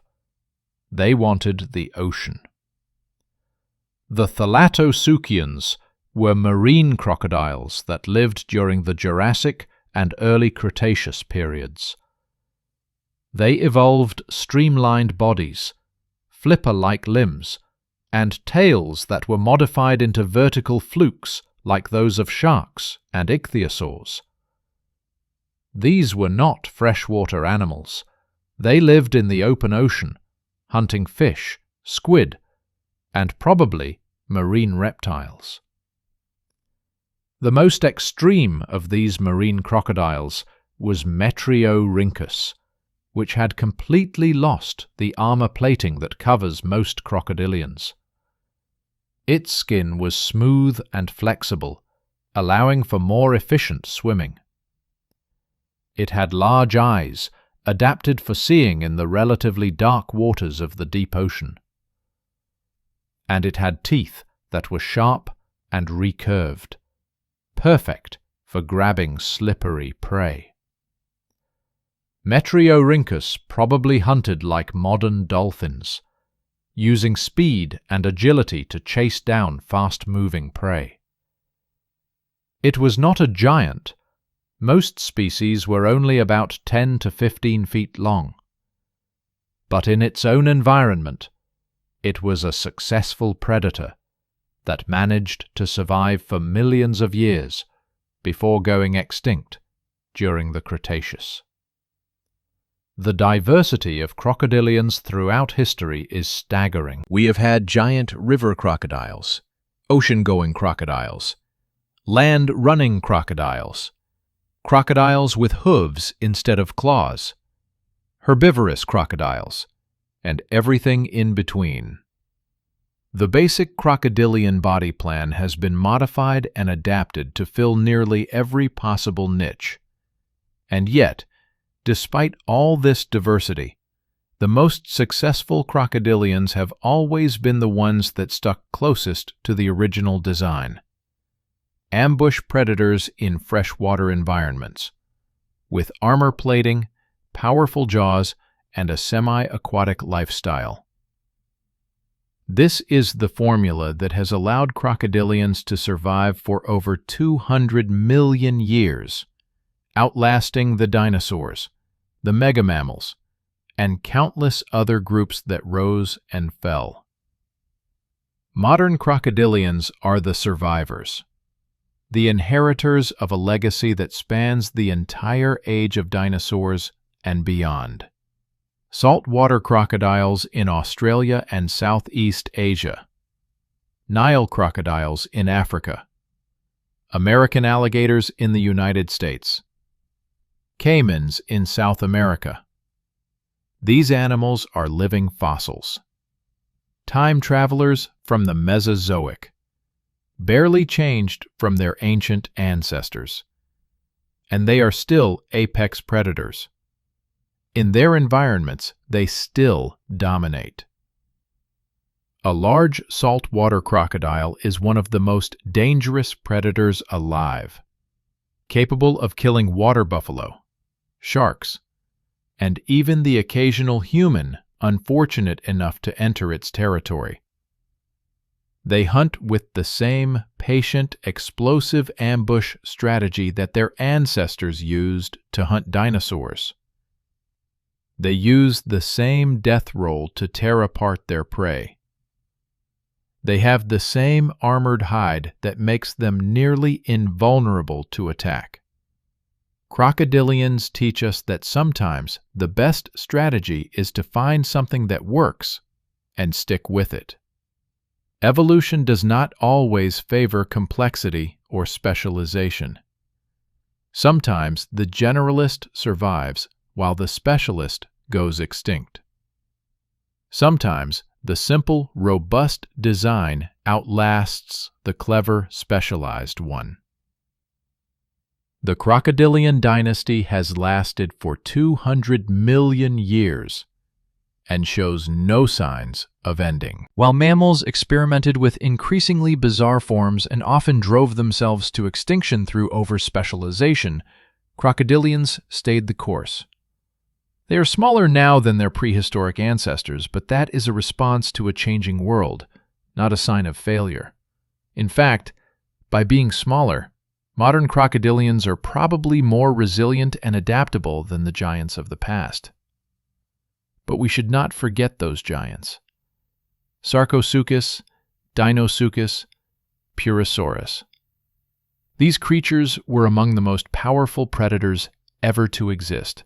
They hunted dinosaurs and megamammals with equal effectiveness. They could crush bones, puncture armor, and dismember prey weighing several tons. They were nightmares made flesh. And they remind us that crocodilians have always been and continue to be among the most successful predators in Earth's history. The next time you see a crocodile at a zoo, or in a nature documentary, or if you are particularly unlucky in the wild, remember that you are looking at a design that has been proven over 200 million years of evolutionary testing.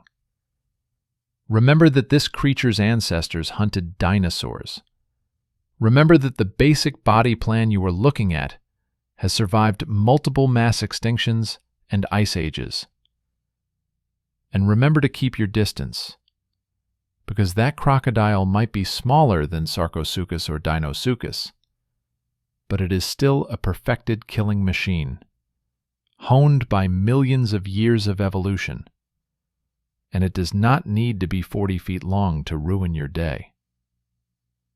The crocodile dynasty is the longest-lasting predator dynasty in the history of terrestrial vertebrates, and it shows no signs of ending.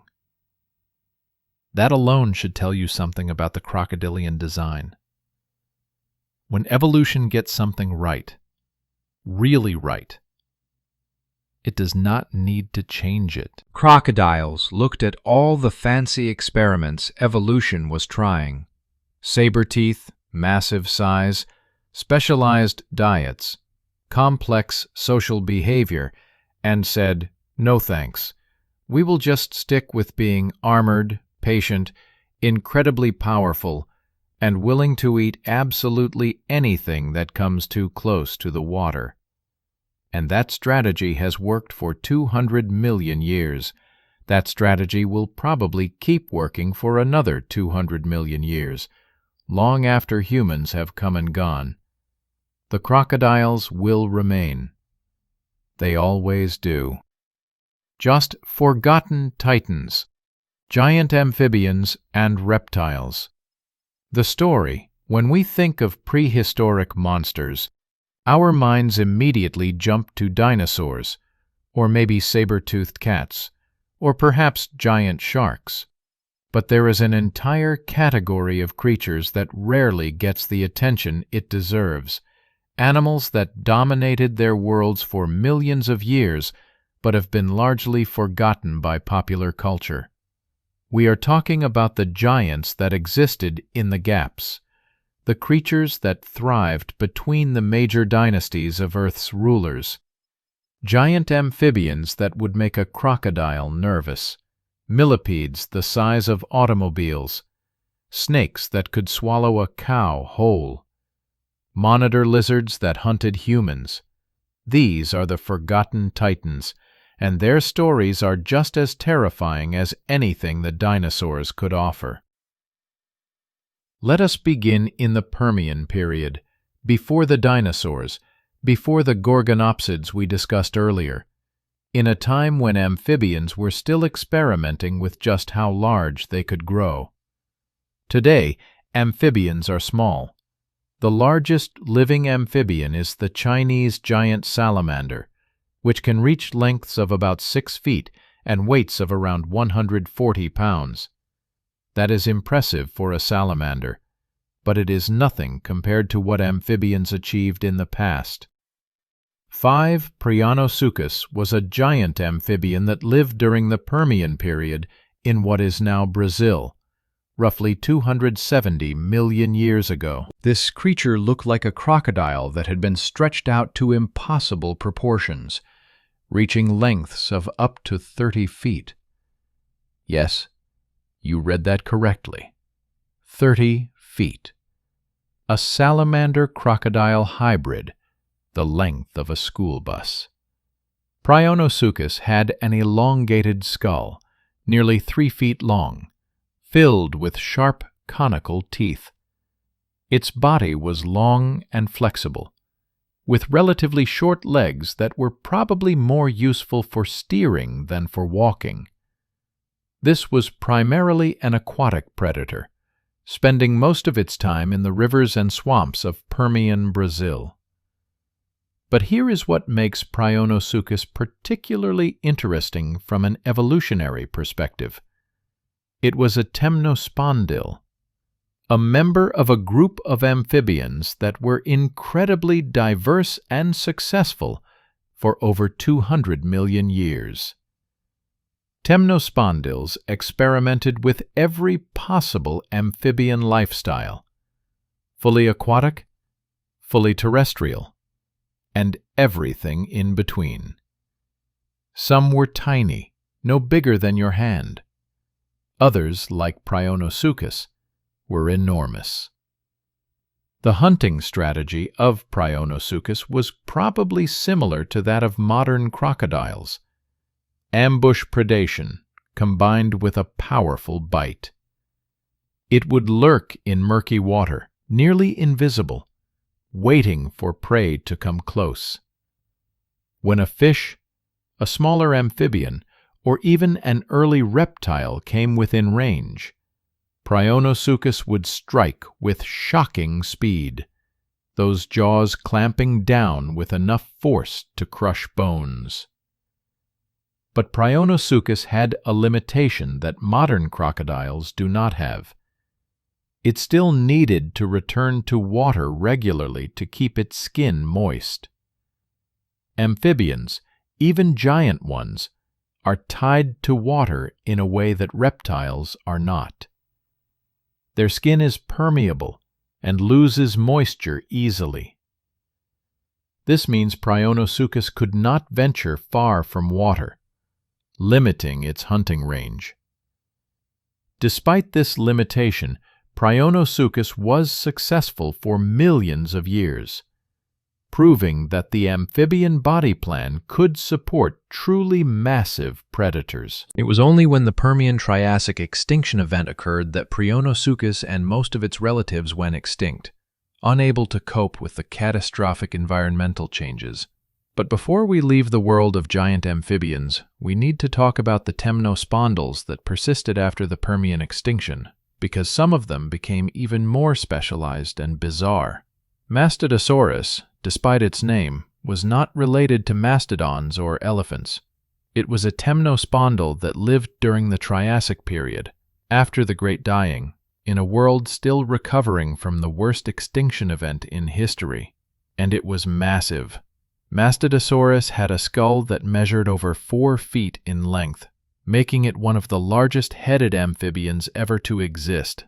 The skull was broad and flat, with eyes positioned on top like those of a crocodile, and the teeth were nightmarish, sharp, recurved, and interlocking when the jaws closed, creating a cage that prey could not escape from. Some Mastodosaurus specimens had tusks, enlarged teeth that protruded through holes in the upper jaw. The function of these tusks is debated. They may have been used for fighting other members of the same species, or they may have helped in gripping particularly large or slippery prey. Mastodosaurus probably hunted like a modern alligator snapping turtle, sitting motionless on the bottom of a lake or river, mouth slightly open, waiting for prey to venture too close. When something edible appeared, the jaws would snap shut with explosive force. The prey would be swallowed whole, or, if too large, drowned and torn apart. The temnospondyls eventually went extinct during the Cretaceous period, unable to compete with the increasingly diverse crocodilians and other reptiles. But for over 200 million years, they were major players in freshwater ecosystems, producing some of the most fearsome predators of their time. Now, let us shift from amphibians to arthropods, specifically to a creature that should not exist, but did. Arthropleura. We mentioned this creature briefly in an earlier chapter, but it deserves more attention because Arthropleura represents one of the most extreme examples of gigantism in the history of land animals.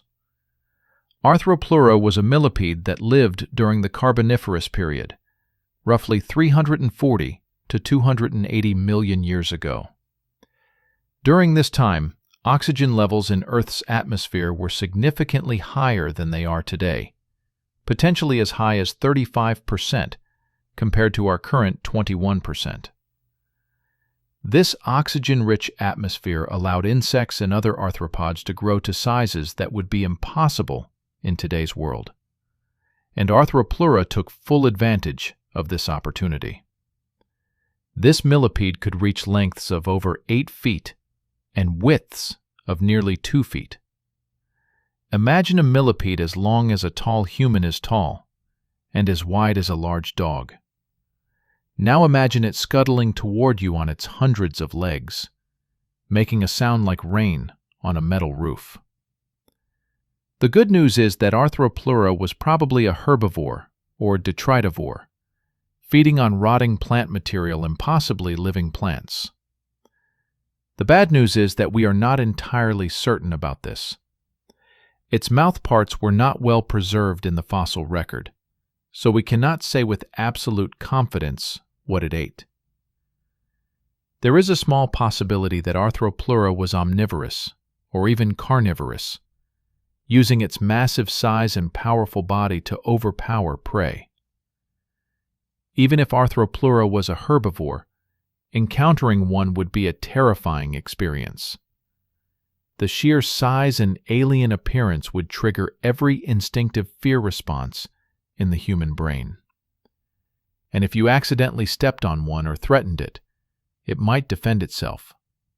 Modern millipedes, when threatened, can secrete toxic or irritating chemicals from glands along their bodies. Scale that up to an 8-foot millipede, and you are potentially talking about a chemical defense that could cause serious harm.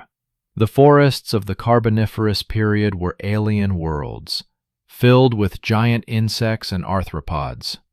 In addition to Arthropleura, there were dragonflies with 2.5-foot wingspans, scorpions over 2 feet long, and other creatures that would seem impossible by modern standards.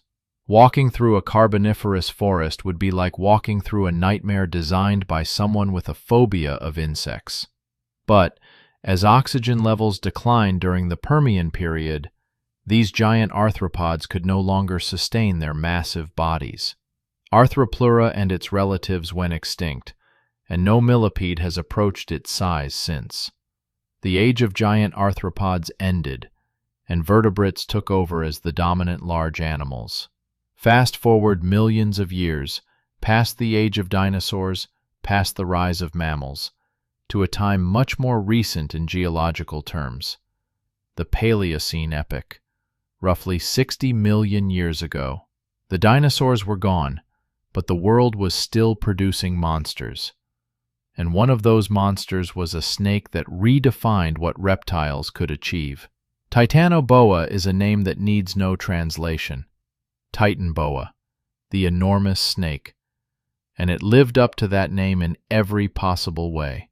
Discovered in a coal mine in Colombia in 2009, Titanoboa cerrajonensis is the largest snake ever found. The most complete specimens suggest a length of over 42 feet and a weight of up to 2,500 pounds. That is longer than a school bus and heavier than a grand piano. This was not a snake. This was a living anaconda on steroids, a reptilian freight train that slithered through the swamps of South America with impunity. To put this in perspective, the largest living snake is the green anaconda, which can reach lengths of around 20 to 25 feet and weights of up to 500 pounds in exceptional cases. Titanoboa was nearly twice as long and 5 times as heavy. It was in a completely different category. The massive size of Titanoboa tells us something important about the climate of the Paleocene. Snakes are ectothermic, meaning they rely on external heat sources to regulate their body temperature. Large snakes need warm environments to maintain their metabolism. The fact that Titanoboa could grow so large suggests that the tropical regions of South America during the Paleocene were significantly warmer than they are today, with average temperatures possibly exceeding 90 degrees Fahrenheit. In this hot, humid environment, Titanoboa was the apex predator of the waterways. It probably hunted like a modern anaconda, lurking in murky water, waiting for prey to come close, then striking with explosive speed. But unlike an anaconda, which primarily hunts medium-sized mammals and caimans, Titanoboa could take down truly massive prey. Fossil evidence from the same site where Titanoboa was found includes the remains of giant turtles and crocodilians. These animals were not small. Some of the turtles had shells over 5 feet in diameter, and the crocodiles reached lengths of over 15 feet. These were formidable creatures in their own right, but they shared their environment with Titanoboa, and that meant they were potential prey. A Titanoboa killing a large crocodile would be an epic battle, the kind of struggle that would churn the water into foam and be heard for miles. The snake would use its most powerful weapon, constriction. Titanoboa would coil its massive body around the crocodile, applying hundreds of pounds of pressure with every inch of its length. The crocodile would thrash, bite, and roll, trying to escape, but the snake's grip would only tighten. Eventually, the crocodile's ribs would begin to crack. Its lungs would be unable to expand. Its heart would struggle to pump blood against the immense pressure. And finally, it would die. Not from suffocation as is commonly believed, but from circulatory collapse. The blood would stop flowing, the brain would be starved of oxygen, and the crocodile would lose consciousness and die. Then Titanoboa would face the challenge of actually eating its prey. Snakes cannot chew.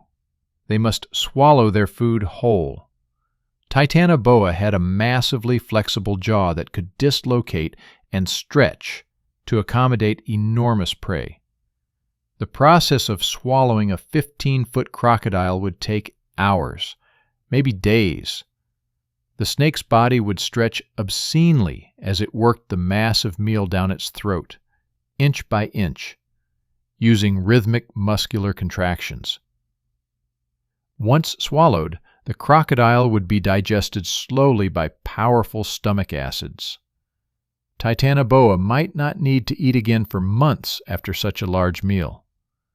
This feast or famine lifestyle is common in large constrictors, allowing them to survive in environments where prey is abundant but unpredictable. But Titanoboa eventually went extinct, probably due to cooling global temperatures during the Eocene epoch. As the climate cooled, Titanoboa could no longer maintain its massive body size. Smaller snakes, which required less heat to maintain their metabolism, outcompeted the giant. By the end of the Eocene, Titanoboa was gone, and no snake has approached its size since. However, giant reptiles did not disappear entirely. They simply moved to different continents and took different forms. In Australia, a land that seems designed specifically to produce nightmare-inducing wildlife, evolution created Megalania. Megalania prisca, also known as the giant ripper lizard, was a monitor lizard that lived in Australia during the Pleistocene epoch, from about 50,000 years ago until roughly 30,000 years ago.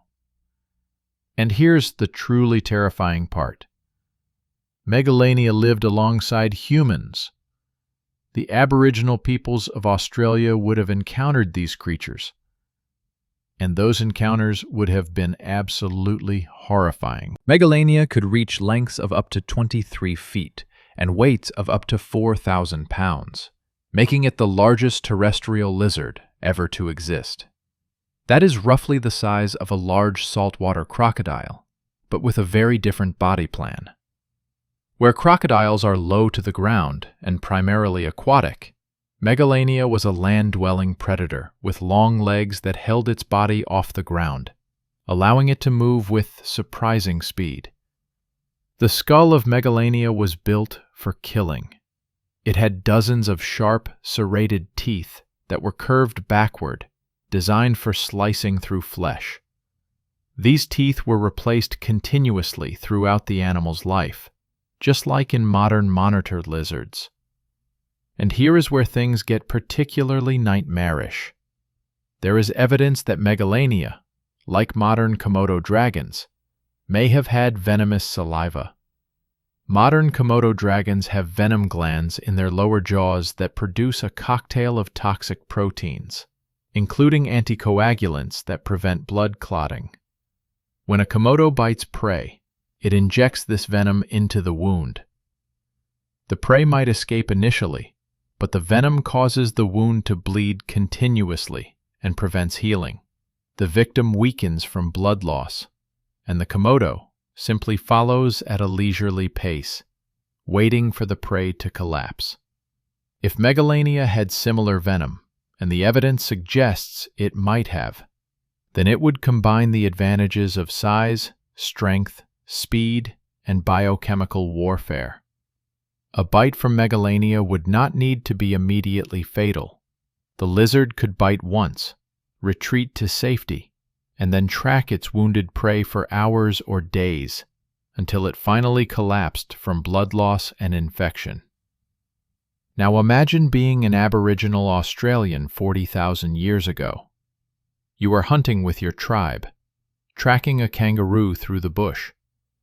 You hear a rustling in the undergrowth, but you ignore it, thinking it is just the wind or a small animal. Then you see it, a lizard the size of a crocodile, but moving on land with the agility of a Komodo dragon.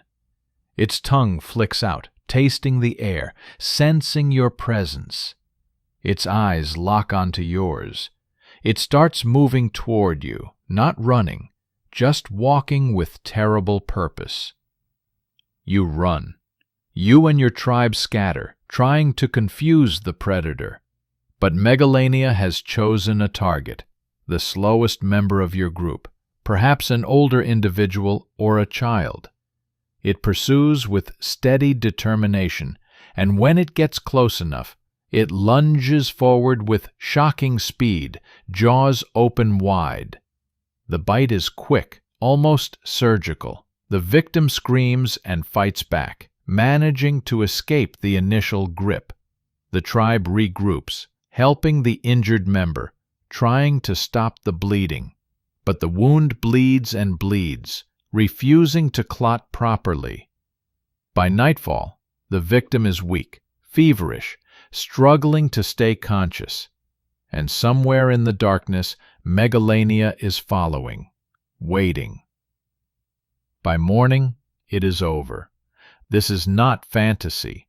Megalania really existed, and early humans really encountered it.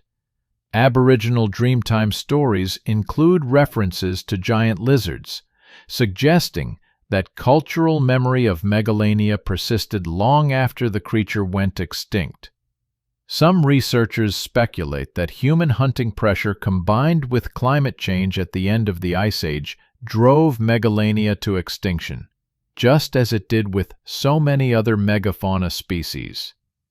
But the legacy of giant reptiles did not end with Megalania. Even today, Australia is home to large and dangerous monitor lizards, including the parenti, which can reach lengths of 8 feet. These animals are direct descendants of the same lineage that produced Megalania, proof that the giant ripper lizard's genes continue to circulate in a smaller but still formidable package. The forgotten titans, giant amphibians, enormous arthropods, massive snakes, and terrifying lizards remind us that dinosaurs were not the only creatures pushing the boundaries of size and ferocity. Throughout Earth's history, different groups have experimented with gigantism, producing creatures that dominated their ecosystems just as thoroughly as any dinosaur. These animals are forgotten largely because they do not fit our narrative of prehistory.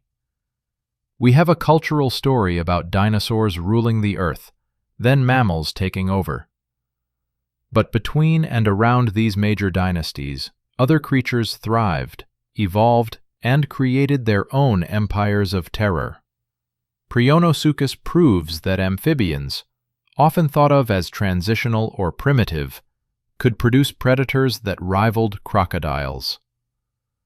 Arthropleura demonstrates that arthropods, given the right atmospheric conditions, could reach sizes that seem impossible.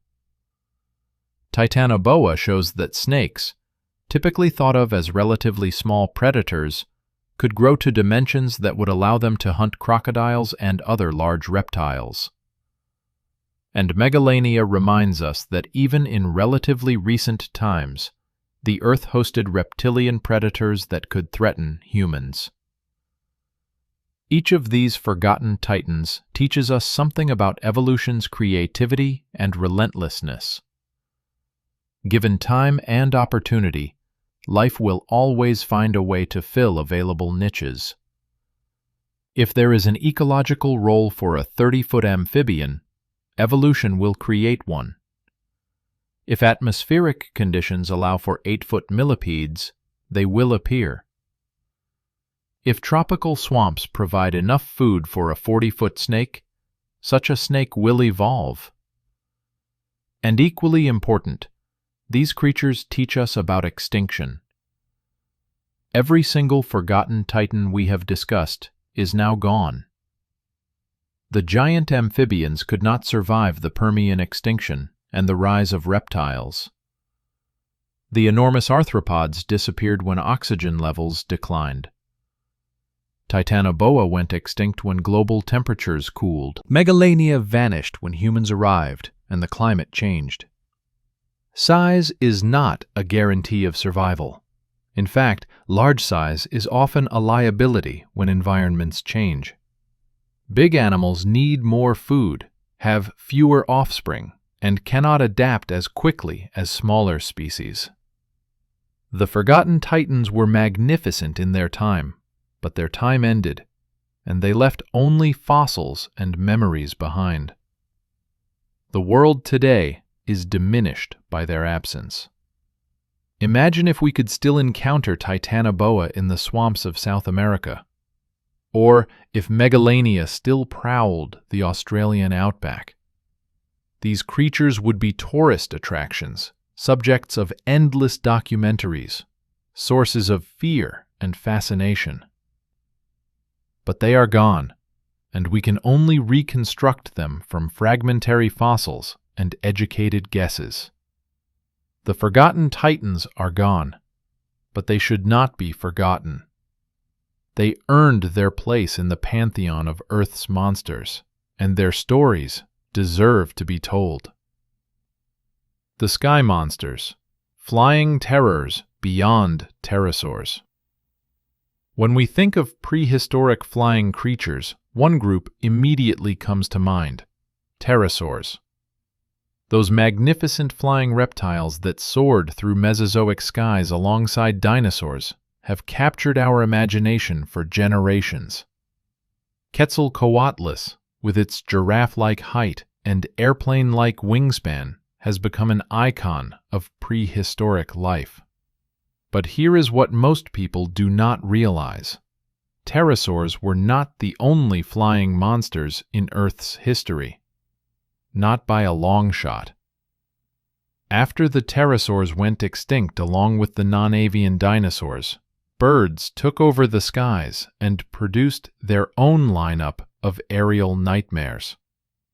And even before pterosaurs, other creatures experimented with flight, creating forms that seem impossible by modern standards. The sky has always been a realm of monsters, and some of the most terrifying predators ever to exist hunted from above. Let us explore the flying terrors that most people have never heard of. Creatures that prove flight is not a defense against being nightmarish. It is often what makes them nightmarish in the first place. We should start with the pterosaurs, but not the famous ones you have seen in movies. Everyone knows about Pteranodon and Quetzalcoatlus. What you probably do not know about is just how bizarre and diverse the pterosaur family really was. Quetzalcoatlus northropi was indeed massive, with a wingspan estimated at over 35 feet, possibly reaching 40 feet in the largest specimens. To put that in perspective, that is the wingspan of a small airplane. When this creature was on the ground, standing on all fours, its shoulder height was around 18 feet, as tall as a giraffe. This was not just a flying animal. This was a mobile siege tower with wings. But size alone does not capture how alien and terrifying Quetzalcoatlus would have been to encounter. This creature had a skull over 8 feet long, most of which was an enormous toothless beak. The neck was incredibly long and muscular, allowing the head to strike like a spear, and the body was tiny by comparison, weighing only about 400 to 550 pounds. Despite the enormous wingspan, how did something this large fly? The answer lies in extreme adaptations. Pterosaur bones were hollow and incredibly thin, reinforced with internal struts that provided strength without weight. The wing membrane was made of multiple layers of tissue, with muscle fibers running through it, allowing active control of the wing shape during flight. And most importantly, pterosaurs probably used a combination of flapping and soaring, taking advantage of thermal updrafts and air currents to stay aloft with minimal energy expenditure. When Quetzalcoatlus flew, it would have been one of the most impressive sights in natural history. That massive wingspan would generate enormous amounts of lift with each downstroke. The creature would launch itself into the air by vaulting on its powerful forelimbs, like a pole vaulter pushing off, then immediately begin flapping. Once airborne, it could soar for hours without flapping, riding thermals and air currents with the skill of a modern albatross. But what did Quetzalcoatlus eat? For years, scientists debated this question. Some thought it was a scavenger, feeding on dinosaur carcasses like a massive vulture. Others suggested it was a filter feeder, wading in shallow water and scooping up small prey. But the current consensus is more terrifying. Quetzalcoatlus was a terrestrial stalker. Evidence suggests that Quetzalcoatlus spent much of its time on the ground, walking on all fours like a monstrous stork, hunting small dinosaurs, mammals, and other vertebrates. That long neck and powerful beak were perfect for striking downward and grabbing prey. The creature would walk through its environment, head swiveling back and forth, searching for movement. When it spotted prey, maybe a small dinosaur or a mammal the size of a modern rabbit, it would strike with terrifying speed, that 8-foot beak snapping shut on the victim before it could react. Imagine being a small mammal in the late Cretaceous, living in constant fear of the tyrannosaurs and other large predators on the ground. You develop excellent ground awareness, always watching for approaching danger. But you forget to look up. You forget that death can come from the sky. Then a shadow passes over you, and before you can process what is happening, something massive lands beside you.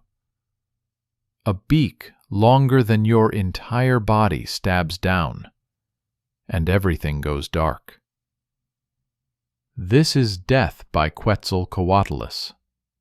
Quick, efficient, inescapable if you are too slow to react. And for millions of years, this was the fate of countless small animals across the continents that would become North America. But Quetzalcoatlus was not the only terrifying pterosaur. The group was incredibly diverse, with species adapted to every conceivable flying lifestyle. Some had teeth like needles for catching fish. Some had elaborate head crests that may have been used for display or for steering during flight. And some had jaw structures so bizarre that we are still not entirely sure what they ate. Thalassodromeus had a massive head crest that may have functioned as a rudder, allowing incredible aerial maneuverability. Pterodaustro had hundreds of thin, bristle-like teeth that it probably used to filter feed, much like modern flamingos. Dimorphodon had 2 different types of teeth in its jaws, suggesting a varied diet. The diversity of pterosaurs rivals that of modern birds, and they occupied niches that no modern animal fills.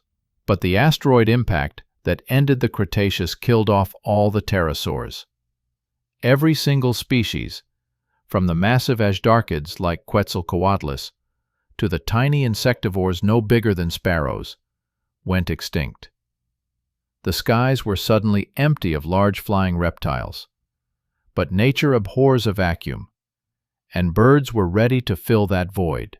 We have already discussed terror birds, but those were flightless ground predators. What about birds that actually flew? What monsters did avian evolution produce once the pterosaurs were gone? Enter Argentavis magnificens, and the name does not lie. This was a magnificent bird, and also a terrifying one. Argentavis lived in Argentina roughly 6 million years ago, during the Miocene epoch. It was a member of the teratorn family, a group of large predatory birds related to modern New World vultures, but much, much larger. And when I say larger, I mean absurdly, impossibly larger. Argentavis had a wingspan estimated at over 23 feet, possibly reaching 26 feet in the largest specimens. That is larger than any flying bird alive today by a huge margin. The largest modern flying bird, the wandering albatross, has a wingspan of about 11.5 feet. Argentavis had double that wingspan. With a wingspan that large, Argentavis weighed approximately 150 to 170 pounds, possibly more. That is as much as an adult human. And here is where things get really interesting from a physics perspective. Birds this large should not be able to fly, at least not by modern standards. See, there is a relationship between body mass and wing area that determines whether a bird can achieve powered flight. As animals get larger, their mass increases faster than their wing area, making flight increasingly difficult.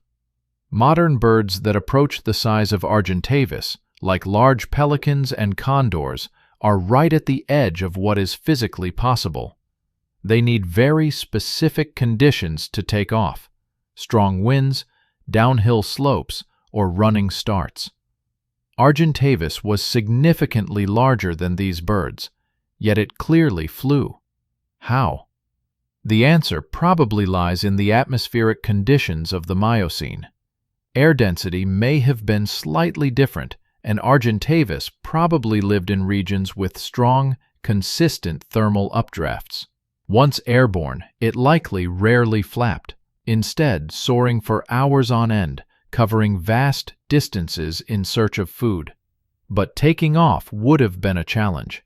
Argentavis probably could not take off from level ground by flapping. Instead, it would need to launch itself from cliffs or high places, or wait for strong winds that could provide enough lift. Once airborne, it was magnificent, but getting airborne required specific conditions. What did Argentavis eat?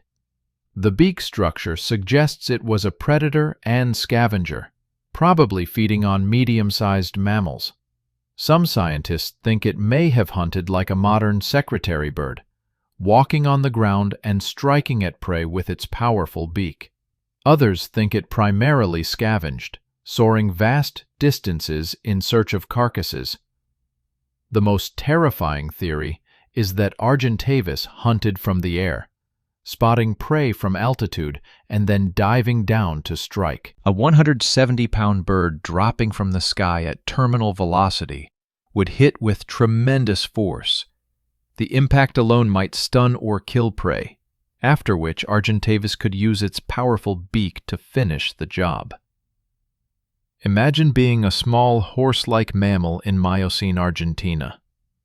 You are grazing peacefully, unaware of the shadow circling thousands of feet above you.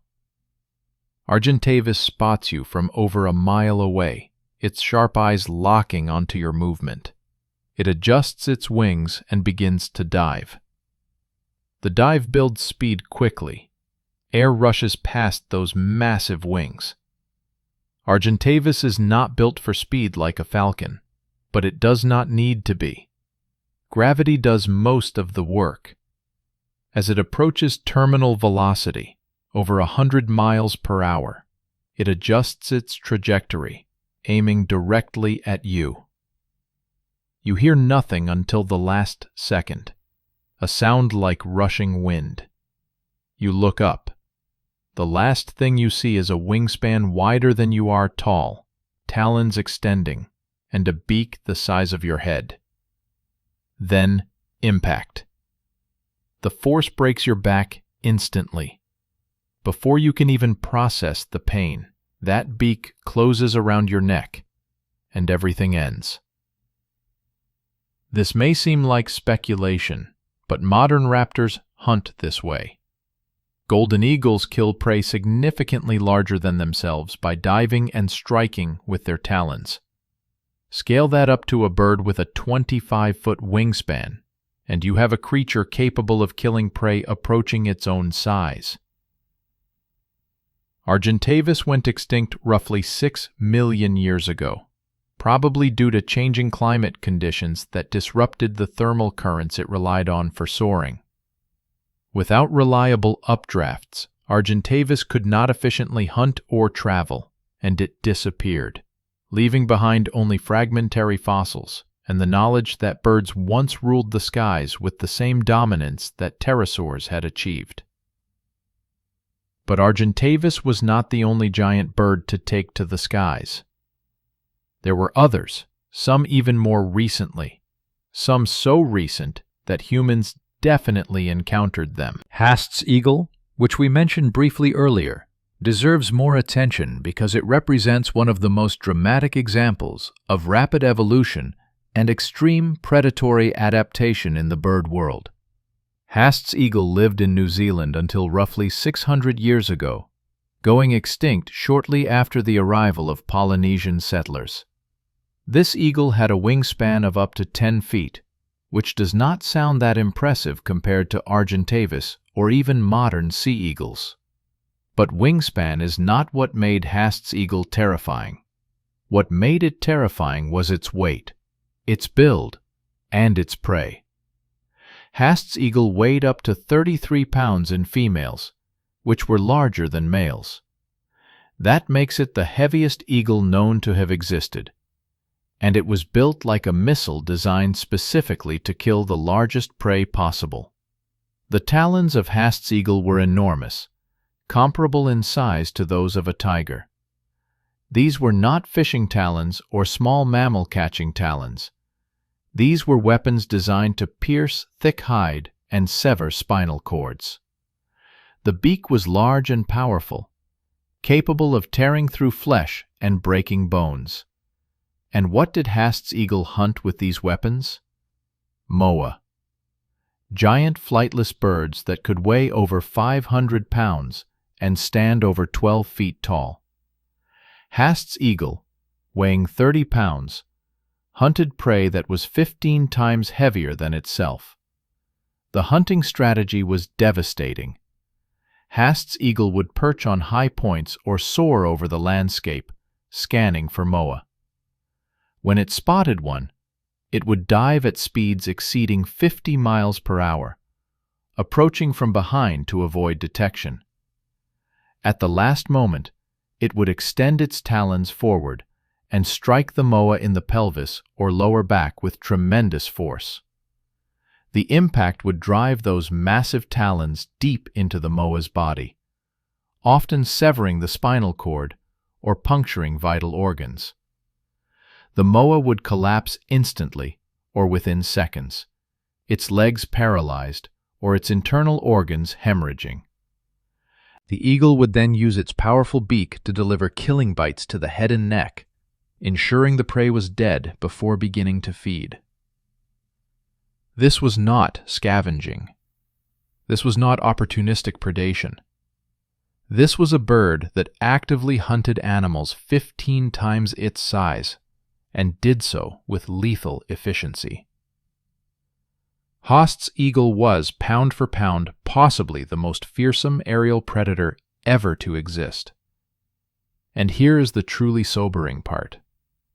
Haast's eagle almost certainly hunted humans. When Polynesian people arrived in New Zealand around 1280 AD, they were the first humans the islands had ever seen.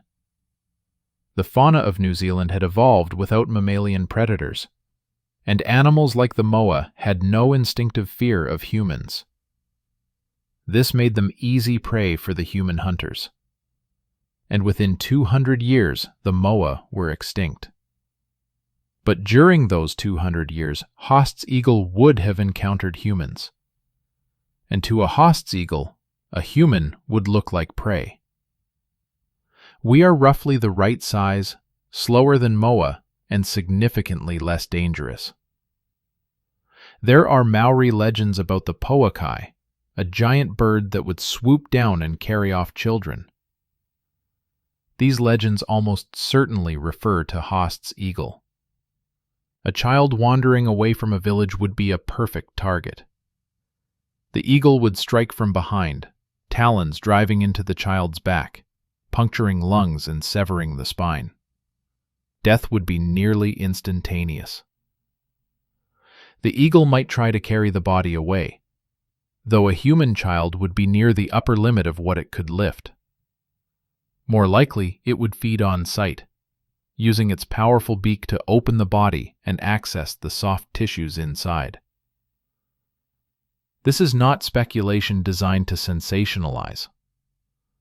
This is a realistic assessment of how Haast's eagle would have viewed humans, as large, slow, ground-dwelling prey with soft skin and no natural weapons. The eagle had evolved to kill animals much larger and more dangerous than humans. A child, or even an adult, would be well within its killing capacity. Haast's eagle went extinct because its primary prey, the moa, went extinct. Without large flightless birds to hunt, the eagle could not sustain its massive body size, and it disappeared. The last confirmed sighting was sometime in the 1400s, though there are unconfirmed reports of sightings as late as the 1800s. But even after Haast's eagle disappeared, the skies continued to host impressive predators. During the Pliocene and Pleistocene epochs, enormous vultures and condors soared over the continents, scavenging the kills of saber-toothed cats and other large predators. Pelagornis sandursi is another flying bird that deserves mention.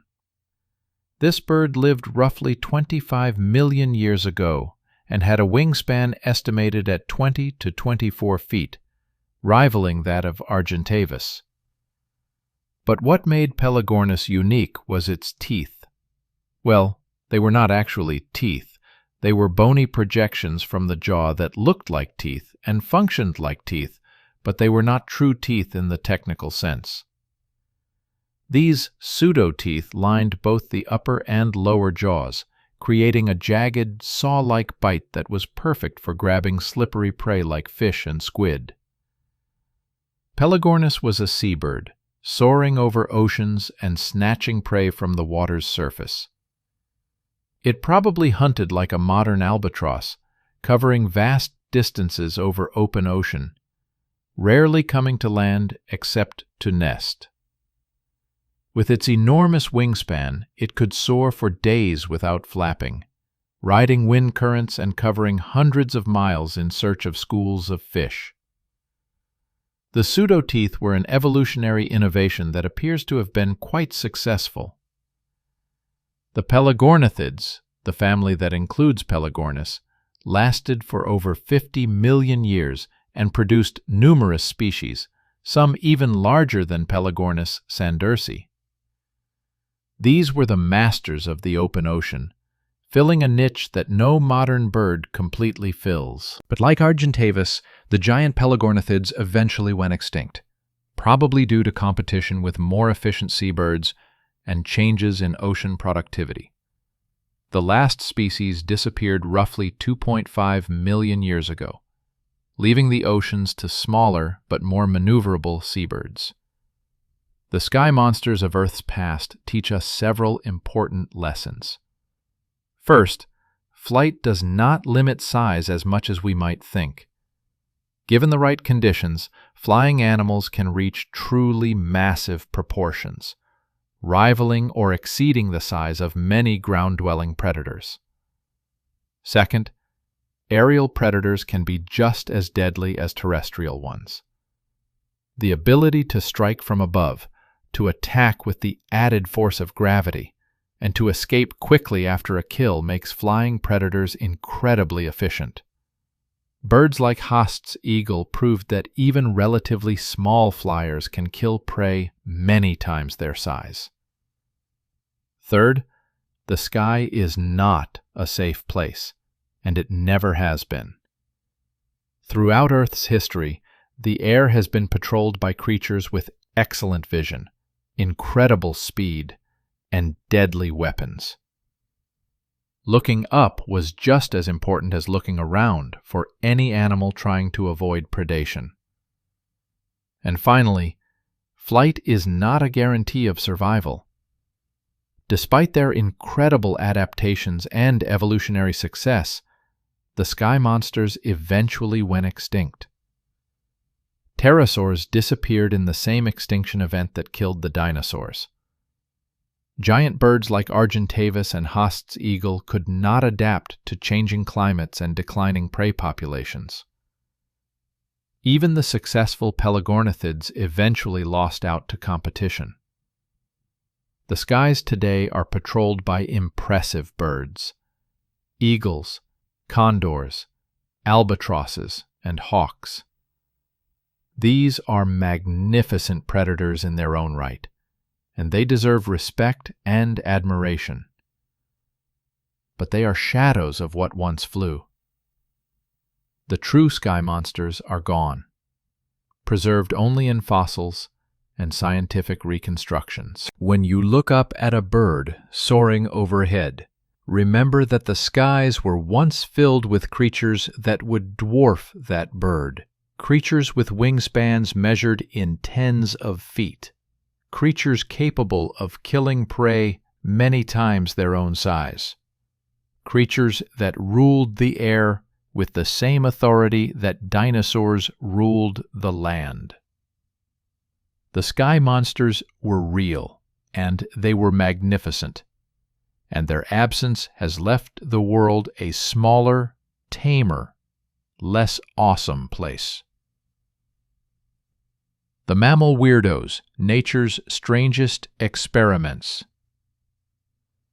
Evolution is often described as a process of refinement, a slow march toward perfection, creating sleek predators and efficient herbivores that fit their niches like keys in locks.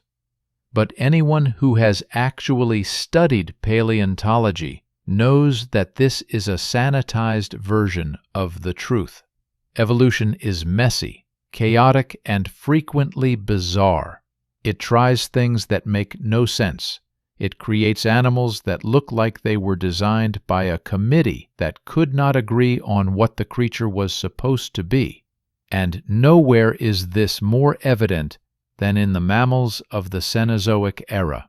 While some lineages were busy creating the familiar forms we recognize today, horses, cats, elephants, other lineages went completely off the rails and produced creatures so weird, so inexplicable, that even scientists struggle to understand what evolutionary pressures could have produced them. Welcome to the world of the mammal weirdos, creatures that prove nature has a sense of humor and that survival does not always require making sense. Let us start with the largest land mammal that ever existed, and one that demonstrates that bigger is not always better, but it is always impressive.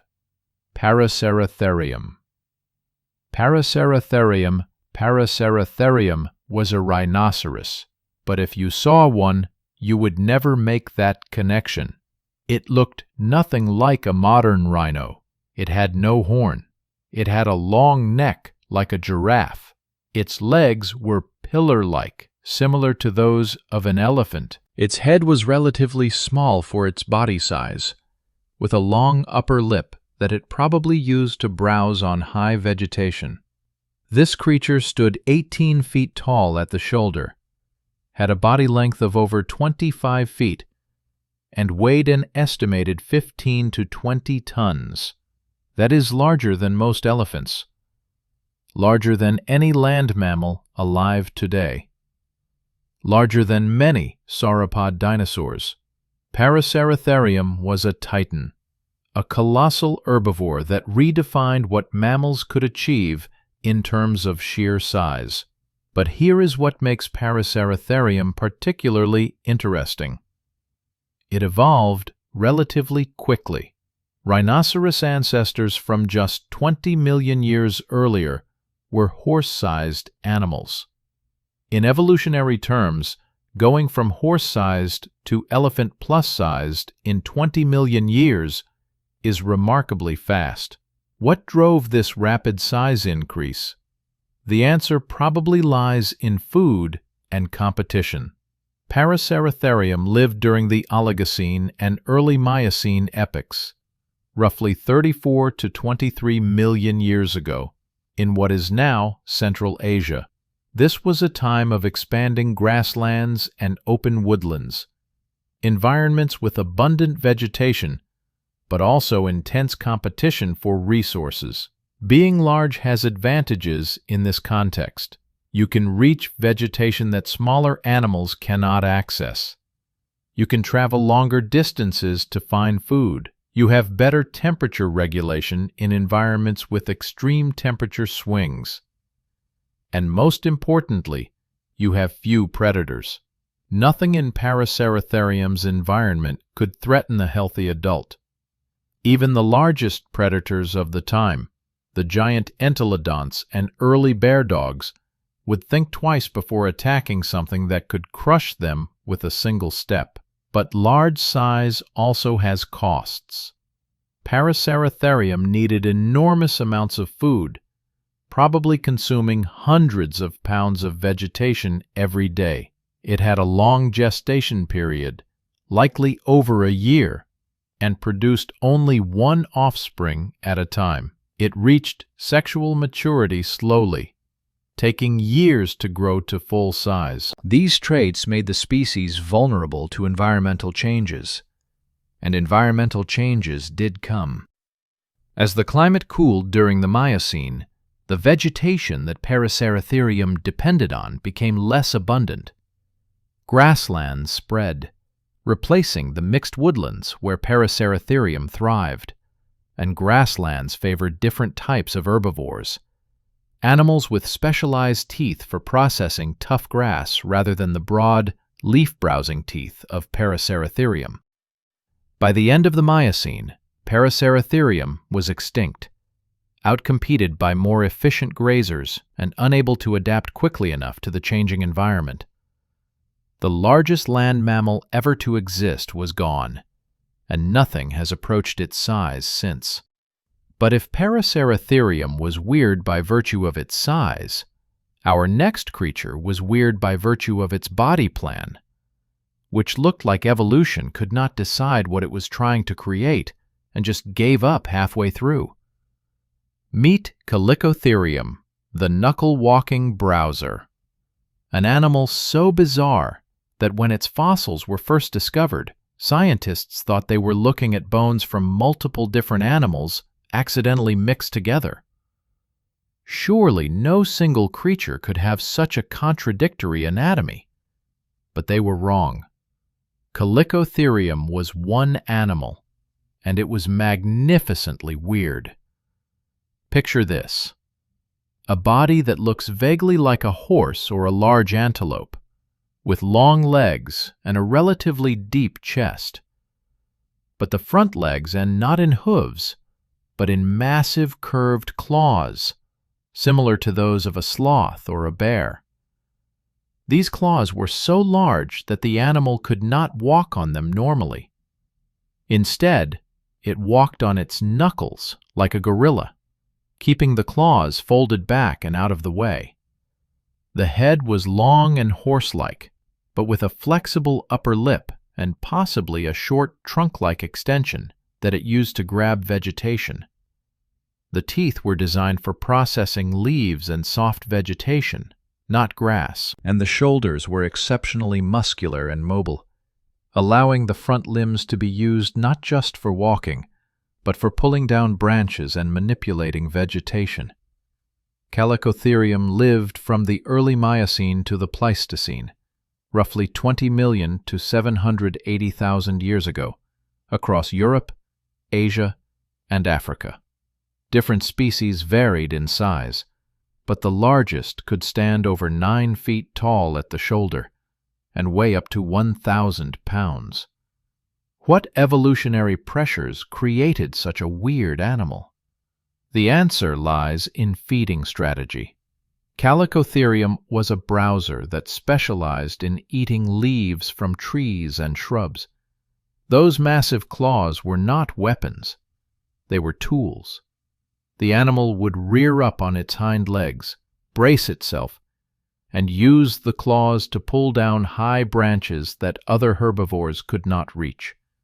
It could strip bark from trees, dig up roots and tubers, and possibly break open termite mounds to access the insects inside. This feeding strategy was successful for millions of years, allowing Chalicotherium to coexist with other large herbivores by exploiting a niche that they could not access. But the knuckle-walking locomotion was inefficient compared to hooves. Chalicotherium could not run fast, making it vulnerable to predators, and as forests gave way to grasslands during the Pliocene and Pleistocene, the trees and shrubs that Chalicotherium depended on became increasingly scarce. Eventually, more efficient browsers and mixed feeders outcompeted Chalicotherium, and the knuckle-walking herbivores went extinct. But for millions of years, they were a successful and widespread group, proof that weird body plans can work perfectly well in the right environment. Now, if you think a knuckle-walking horse bear is weird, let me introduce you to something even stranger. Macrauchenia, an animal so bizarre that Charles Darwin himself could not figure out what it was when he first encountered its fossils. Macrauchenia looked like someone took parts from different animals, threw them in a blender, and then tried to assemble the result. It had a body like a camel, with long legs and a relatively slender build, but the feet were three-toed, like a rhinoceros, not two-toed like a camel. The neck was long, but not as long as a giraffe or even a llama, and the head was the weird part. The skull of Macrauchenia shows that the nasal opening was positioned on the top of the head, between the eyes, rather than at the front of the snout. This strongly suggests that Macrauchenia had a trunk, similar to a tapir or even an elephant, though probably shorter and more mobile. The teeth were designed for browsing on soft vegetation, and the jaw structure suggests powerful chewing muscles. So, Macrauchenia was a camel-rhinoceros-elephant hybrid, at least in appearance. In reality, it was a litoptern, a member of an extinct group of South American ungulates that evolved in complete isolation from the mammals of other continents. South America was an island continent for most of the Cenozoic, separated from North America until about 3 million years ago. This isolation allowed unique groups of mammals to evolve, filling ecological niches that were occupied by completely different animals on other continents. Litopterns were South America's version of horses and camels, but they evolved these forms independently, through convergent evolution. Macrauchenia lived from the Pliocene to the late Pleistocene, roughly 7 million to 10,000 years ago. It stood about 10 feet tall at the shoulder and weighed around 1,000 to 1,200 pounds. Similar in size to a large horse, the trunk was probably used for browsing, allowing Macrauchenia to grasp branches and pull vegetation into its mouth. The high position of the nasal opening, combined with long legs, suggests that Macrauchenia may have been semi-aquatic, wading into shallow water to feed on aquatic vegetation, while keeping its breathing apparatus above the surface. Or it may have used the trunk to breathe while submerged, like an elephant's snorkel. Whatever its exact lifestyle, Macrauchenia was successful for millions of years. But when the Great American Interchange occurred, connecting North and South America, mammals from the north migrated south, bringing competition and new predators. Horses, camels, and carnivores from North America invaded South American ecosystems, and many native South American mammals could not compete. Macrauchenia survived longer than most of its relatives, persisting until roughly 10,000 years ago. But eventually, it too went extinct, probably due to a combination of climate change, habitat loss, and hunting pressure from newly arrived humans. The bizarre trunk camel disappeared, leaving only fossils and the lingering question of exactly how it lived and what evolutionary pressures created such a strange anatomy. But the weird mammals of South America do not end with Macrauchenia. The continent produced an entire bestiary of bizarre creatures, and one of the strangest was Glyptodon. Imagine an armadillo, that small, armored mammal that curls into a ball when threatened. Now scale it up to the size of a Volkswagen Beetle. Add a thick, dome-shaped shell made of over 1,000 bony plates fused together into a rigid structure. Give it a tail covered in bony rings and tipped with a massive, spiked club. And make its skull so thick and reinforced that it looks like it is wearing a helmet built into its bones. That is Glyptodon, and it is not an exaggeration to call it one of the most heavily armored animals ever to exist. Glyptodon lived from the Pliocene to the late Pleistocene, roughly 5 million to 10,000 years ago, in South America. Different species varied in size, but the largest could reach lengths of over 10 feet and weigh up to 4,400 pounds. That shell alone could weigh up to 500 pounds, a massive investment in defense. But defense against what? Glyptodon evolved its armor in response to the predators of South America, particularly the large carnivorous marsupials, and later the saber-toothed cats and other predators that migrated from North America. That shell was nearly impenetrable. Fossilized shells show tooth marks from large predators, but none show evidence of the shell being punctured or broken. Whatever bit a Glyptodon probably broke its teeth in the process. The tail club was a weapon.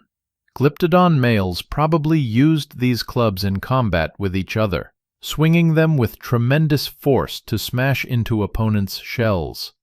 Fossil evidence shows that some Glyptodon shells have fractures and damage consistent with blunt force trauma, suggesting that these contests could be violent and even lethal. But the armor came with costs. Glyptodon could not move quickly. Its top speed was probably around 3 or 4 miles per hour, a slow walk by human standards. It could not rear up or climb. Its legs, hidden under that massive shell, had to be incredibly strong just to support the weight. And all that armor required enormous amounts of calcium and other minerals to build and maintain, meaning Glyptodon needed a very specific diet to remain healthy. Glyptodon was a grazer, feeding on tough grasses and possibly other low vegetation. Its teeth were unusual, growing continuously throughout its life, like those of modern rodents, but designed for grinding rather than cutting. This allowed Glyptodon to process large amounts of abrasive grass without wearing its teeth down to uselessness. For millions of years, Glyptodon was successful, so successful that multiple species evolved, each with slightly different shell patterns and size. Some had smooth shells, some had shells with elaborate sculptured patterns. Some had proportionally larger tail clubs than others. They were diverse and abundant. But then humans arrived in South America, roughly 15,000 years ago, and Glyptodon had a critical weakness. It was slow. Very slow. A human hunter could walk up to a Glyptodon without any real danger. The shell protected it from tooth and claw, but not from human ingenuity. Archaeological evidence shows that early humans hunted Glyptodon extensively. The shells were used as shelters, large enough for several people to sit under. The meat was a valuable food source, and killing a Glyptodon was not that difficult. You could flip it onto its back, where it was helpless, or you could attack the soft underbelly with spears. By 10,000 years ago, Glyptodon was extinct, along with most of the other South American megafauna. The armor that had protected it for millions of years was useless against human weapons and human intelligence. The megafauna of South America also included other bizarre creatures. Toxodon, a hippo-like animal with rodent-like teeth and a vaguely rhino-like body. Doedicurus, an even more heavily armored relative of Glyptodon, with a tail club that had actual spikes. And various species of ground sloths, with incredibly long claws and powerful builds. Why was South America such a hotbed of weirdness? The answer lies in isolation. When a continent is isolated from others, evolution takes its own path. Without competition or gene flow from other regions, unique solutions to common problems emerge. South American mammals evolved to fill the same ecological niches as mammals on other continents, but they did so in their own distinctive ways. When the isolation ended with the Great American Interchange, the South American mammals faced competition from northern species that had been honed by millions of years of competition in a different, arguably more intense, environment. Many South American mammals went extinct relatively quickly. Others, like Macrauchenia and Glyptodon, persisted for a while, but eventually succumbed to changing conditions and human hunting pressure. The mammal weirdos teach us that there is no single, correct way to be a successful mammal. Evolution will try anything that works, and what works in one environment might be completely different from what works in another. Knuckle-walking browsers, trunk-faced camel things, and armadillos the size of cars were all successful in their time and place. But they also teach us about vulnerability. Specialization can be powerful, allowing a species to dominate a specific niche. But specialization also creates vulnerability. When the environment changes, when new competitors or predators arrive, when human hunters show up with weapons and intelligence that evolution never prepared you for, those specialized adaptations can become liabilities. Paraceratherium was the largest land mammal ever, but its enormous size required enormous amounts of food, making it vulnerable to climate change. Chalicotherium's specialized feeding strategy worked perfectly in forests, but failed when grasslands spread. Macrauchenia's bizarre anatomy was well-suited to South American ecosystems, but could not compete when northern mammals invaded. Glyptodon's armor protected it from ancient predators, but was useless against human intelligence. The weirdos are gone, victims of their own success in one set of conditions and their inability to adapt when those conditions changed. What remains are the generalists, the flexible species that can eat many different foods, live in many different environments, and adapt to changing circumstances. But the world is poorer for the loss of the weirdos. Imagine if we could still see Paraceratherium browsing on treetops, its giraffe-like neck extending to impossible heights. Imagine encountering Chalicotherium in a forest, watching it rear up and pull down branches with those massive claws. Imagine seeing Macrauchenia wading in a river, its trunk-like nose allowing it to breathe while mostly submerged. Imagine Glyptodon grazing on grasslands, its massive armored shell gleaming in the sun. These creatures existed. They were real. They walked the same earth we walk today. And now they are gone, preserved only in fossils, scientific papers, and the imaginations of paleontologists trying to reconstruct worlds that no longer exist. The mammal weirdos prove that evolution is creative, playful, and willing to try things that seem impossible. They prove that there are many paths to success, and that weird does not mean unsuccessful. They prove that Earth's history is filled with creatures that defy our expectations and challenge our assumptions about what animals can be. And they prove, once again, that extinction is forever. Once a species is gone, all its unique adaptations, all its strange behaviors, all its evolutionary experiments disappear with it. The weirdos taught us that nature has no limits to its creativity. But now they are gone, and we can only look at their fossils and wonder what else might have been possible.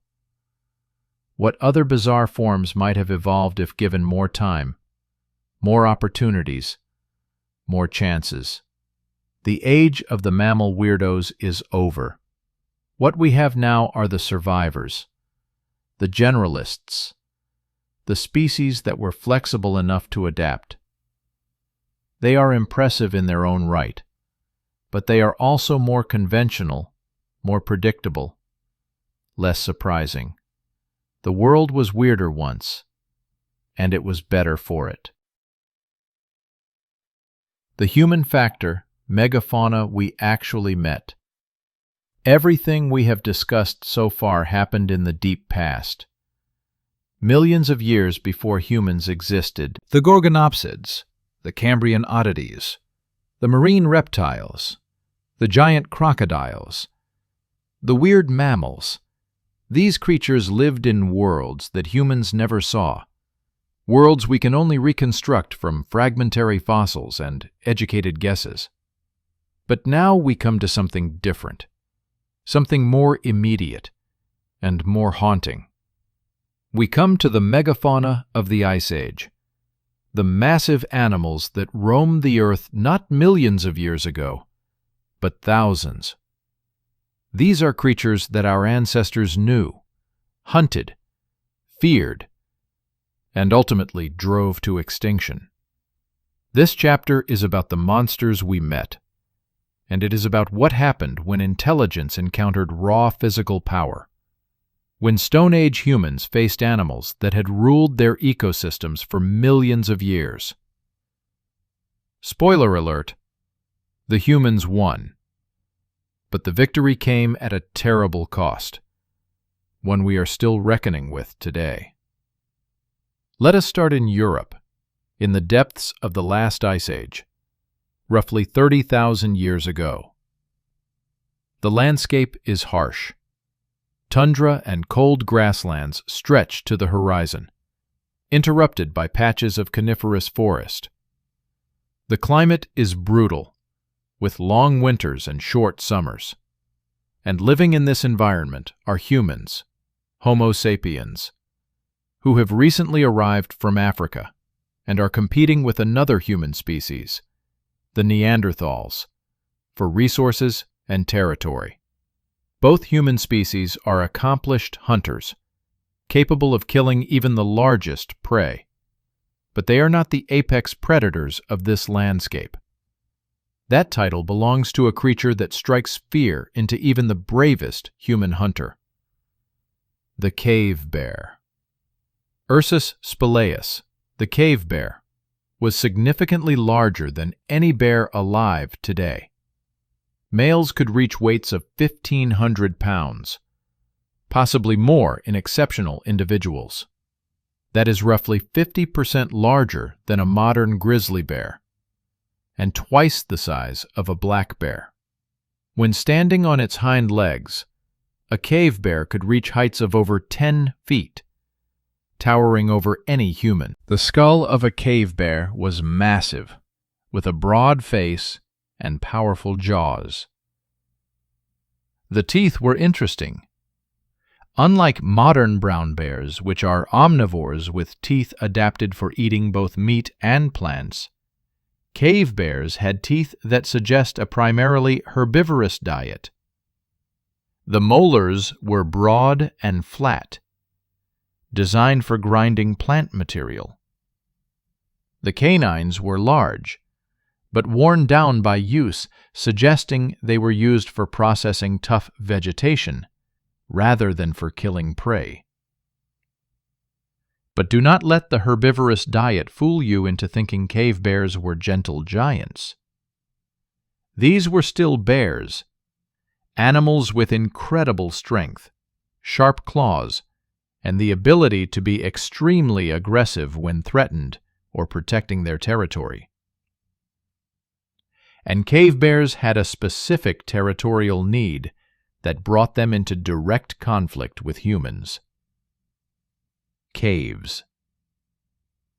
Both humans and cave bears used caves as shelter during the harsh Ice Age winters. Caves provided protection from the elements, a stable temperature, and safety from predators. But there were only so many suitable caves, and both species wanted the same ones. This led to conflict, violent conflict, that often ended with death on one side or the other. Archaeological evidence shows that humans killed cave bears and used their resources. We have found cave bear bones with cut marks from stone tools, indicating butchery. We have found cave bear teeth fashioned into pendants and ornaments. And we have found cave paintings depicting cave bears, some showing the animals with spears stuck in them, possibly recording successful hunts, or perhaps serving as hunting magic to ensure future success. But humans did not always win these encounters. Cave bears were enormously powerful animals. A single swipe from a paw could break bones. A bite could crush a skull. And a cave bear defending its winter den would be especially dangerous, fighting with desperate ferocity to protect its shelter. Imagine being a Paleolithic human, entering a cave system that your tribe has decided to claim for the winter. You are carrying a torch made of animal fat wrapped around a stick, and you are armed with a spear tipped with stone. The cave is dark, cold, and echoes with your footsteps. You move deeper, checking each chamber, making sure the cave is safe.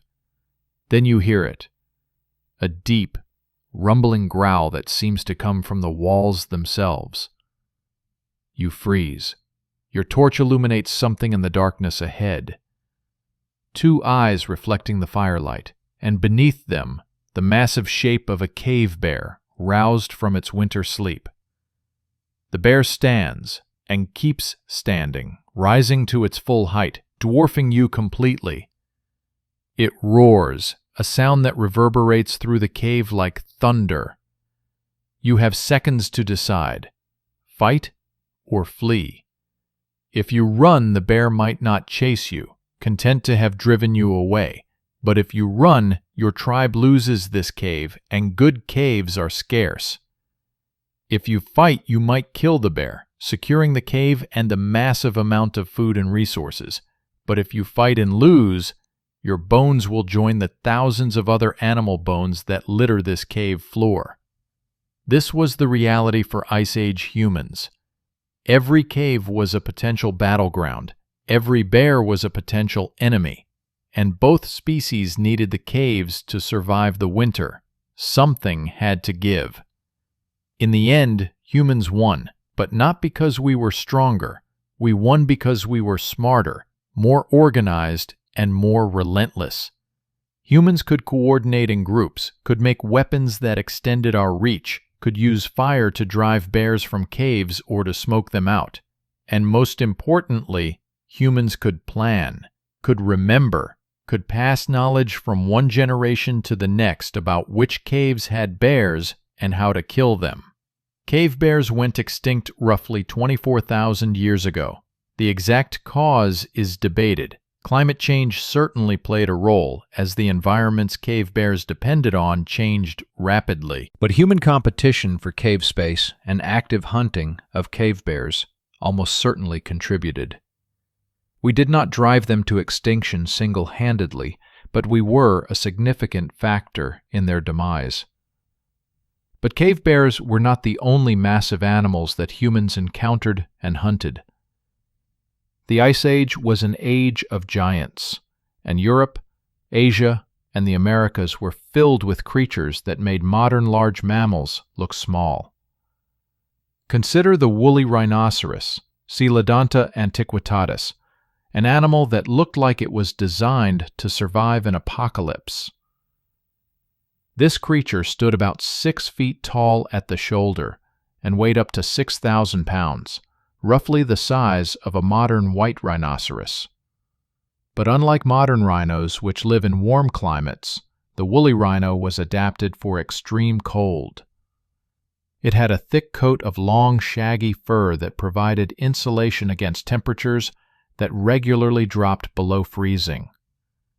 It had 2 horns, the front one measuring up to 4 feet in length, which it used to sweep snow aside to reach the grass and vegetation beneath. Its legs were short and stocky, providing stability on ice and frozen ground. And its head was lowered in a characteristic pose, adapted for grazing on low vegetation in a landscape where trees were scarce. Woolly rhinos shared their environment with humans for thousands of years. Cave paintings from France show woolly rhinos depicted with remarkable accuracy, indicating that humans observed these animals closely. And kill sites with woolly rhino remains show butchery marks, proving that humans hunted them. Killing a woolly rhino would have been extremely dangerous. These animals weighed 3 tons and had horns that could gore an attacker with ease. But humans developed strategies. Ambush hunting, where multiple hunters would attack simultaneously from different directions. Pitfall traps, where animals would be driven into concealed pits. And cliff drives, where herds would be stampeded toward cliffs, causing them to fall to their deaths. These strategies worked. Woolly rhinos went extinct roughly 10,000 years ago, victims of climate change that altered their grassland habitats, and human hunting pressure that prevented their populations from recovering. And then there were the mammoths, the most iconic animals of the Ice Age. Creatures that have captured human imagination for millennia. The woolly mammoth, Mammuthus primigenius, is what most people picture when they hear the word mammoth. These animals stood about 11 feet tall at the shoulder, roughly the size of a modern African elephant, and weighed up to 6 tons.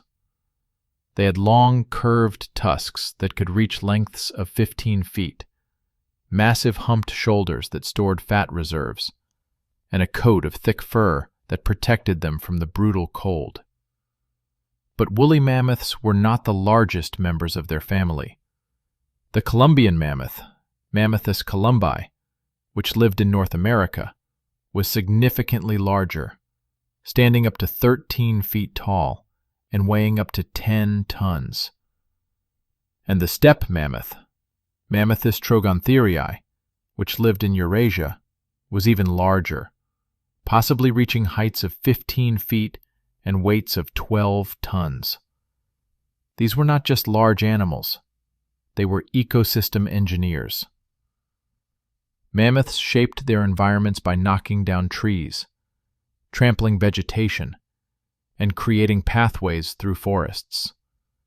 They helped maintain the mammoth steppe, a unique ecosystem of grasslands and tundra that supported an incredible diversity of life during the Ice Age. Humans and mammoths had a complex relationship. Mammoths were a source of food, of course. A single mammoth could feed a tribe for weeks. But they were also a source of materials. Ivory from the tusks, bones for tools and building materials, hide for clothing and shelter, and fat for fuel and waterproofing. Archaeological sites across Eurasia show extensive use of mammoth remains by human cultures. In Ukraine, there are structures built almost entirely from mammoth bones, walls, roofs, and supports, all made from the bones of dozens of mammoths. In Siberia, there are sites where humans butchered mammoths repeatedly over centuries, indicating that certain locations were preferred hunting grounds. But killing a mammoth was not easy. These animals were intelligent, social, and protective of their young. A herd of mammoths could easily trample or gore human hunters. Mammoths had excellent memory and would learn to avoid areas where they had been hunted, and their sheer size made them difficult to kill with Stone Age weapons. Humans developed sophisticated strategies. One method was to separate young or weak individuals from the herd, then drive them into swamps or bogs where they would become trapped. Once immobilized, the mammoth could be killed with spears from a safe distance. Another method was to use fire to drive herds toward cliffs or into ambush zones. And some evidence suggests humans may have used poison, coating spear points with toxic substances that would weaken prey even if the initial wound was not fatal. These strategies worked. But did humans drive mammoths to extinction? This is one of the most contentious questions in paleontology. The evidence is complex and often contradictory. Mammoths were already under stress from climate change. As the Ice Age ended and the climate warmed, the mammoth steppe began to transform into forests and different types of grasslands. The vegetation that mammoths depended on became less abundant. Competition from other herbivores increased. Environmental conditions were changing rapidly, faster than mammoths could adapt. But then humans arrived. In Eurasia, humans had been coexisting with mammoths for tens of thousands of years, and mammoth populations remained relatively stable. But when humans crossed into the Americas, roughly 15,000 years ago, they encountered mammoth populations that had never seen human hunters before. These mammoths had no fear of humans, no learned behaviors to avoid them. The result was catastrophic. Within a few thousand years, mammoths and many other large mammals in the Americas went extinct. The timing is suspicious. For millions of years, American megafauna had survived multiple climate changes, but within a few thousand years of human arrival, they were gone.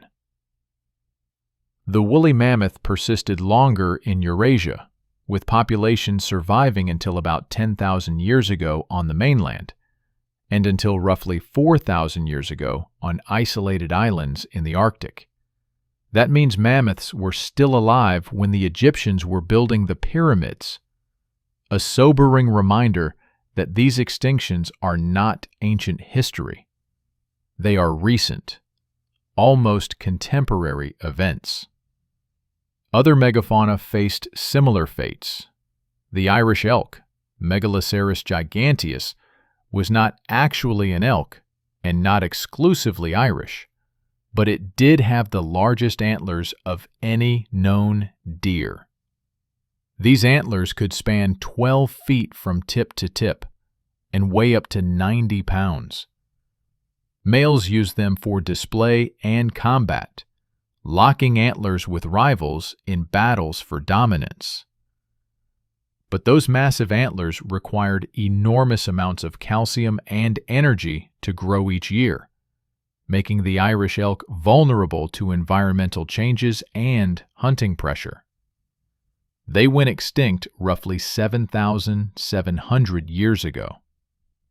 The cave lion, Pantherus balea, was significantly larger than modern lions, with males weighing up to 700 pounds. These predators hunted the megafauna of Ice Age Europe and Asia, taking down prey as large as young mammoths and woolly rhinos. Cave paintings show that humans respected and feared these animals, depicting them with remarkable detail. But despite their size and power, cave lions went extinct roughly 14,000 years ago, unable to adapt to the rapidly changing climate and declining prey populations. The dire wolf, Canis dirus, was not just a wolf, it was the wolf, the largest and most powerful canid of the Ice Age Americas.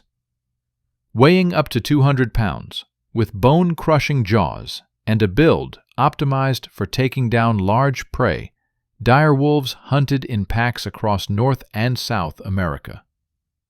Thousands of dire wolf skeletons have been found in the La Brea tar pits in California, where they became trapped while hunting animals mired in the tar. But despite their success for hundreds of thousands of years, dire wolves went extinct roughly 13,000 years ago, shortly after humans arrived in the Americas in large numbers. The giant, short-faced bear, Arctodus simus, may have been the most terrifying predator of Ice Age North America. Standing 12 feet tall on its hind legs and weighing up to 2,000 pounds, this bear had long legs that allowed it to run at speeds approaching 40 miles per hour. It had a shortened face with massive jaw muscles, capable of crushing bones with ease. And it probably functioned as both a predator and a scavenger, using its size and speed to steal kills from other predators or to run down prey itself. Imagine encountering a short-faced bear while hunting on the Ice Age plains.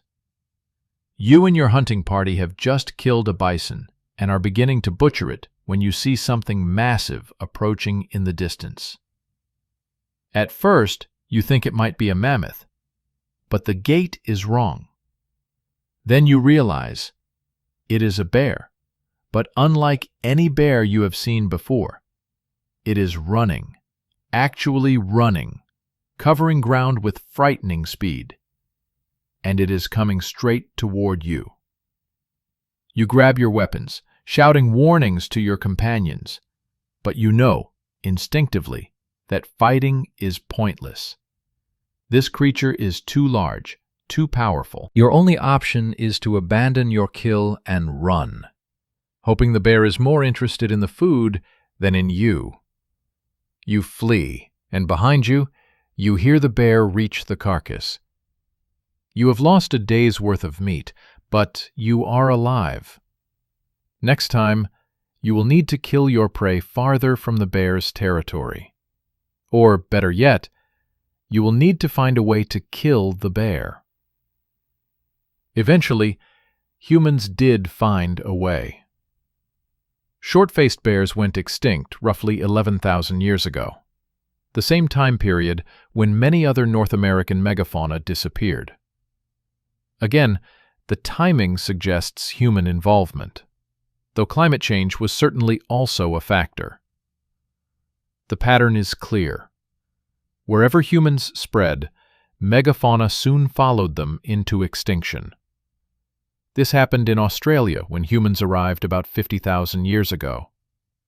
Giant kangaroos, enormous monitor lizards, and massive wombats all disappeared. It happened in the Americas when humans arrived about 15,000 years ago. It happened in Madagascar when humans arrived about 2,000 years ago, killing off giant lemurs and elephant birds. And it happened on isolated islands around the world, from New Zealand to the Caribbean, whenever humans finally reached them.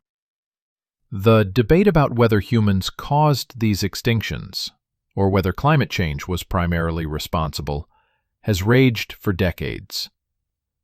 The truth is probably that both factors worked together, with climate change stressing megafauna populations and human hunting preventing recovery.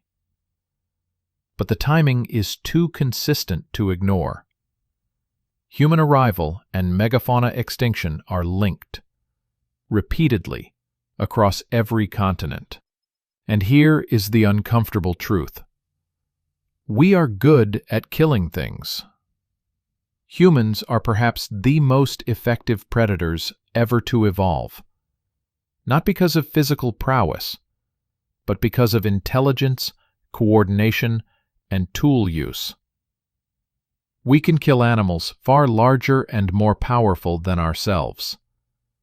We can hunt them to extinction without even realizing we are doing it. And we can alter landscapes and ecosystems to such an extent that species cannot adapt quickly enough to survive.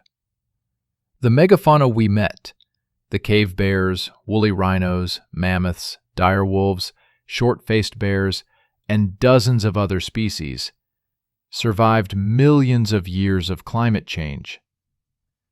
They survived ice ages and warming periods.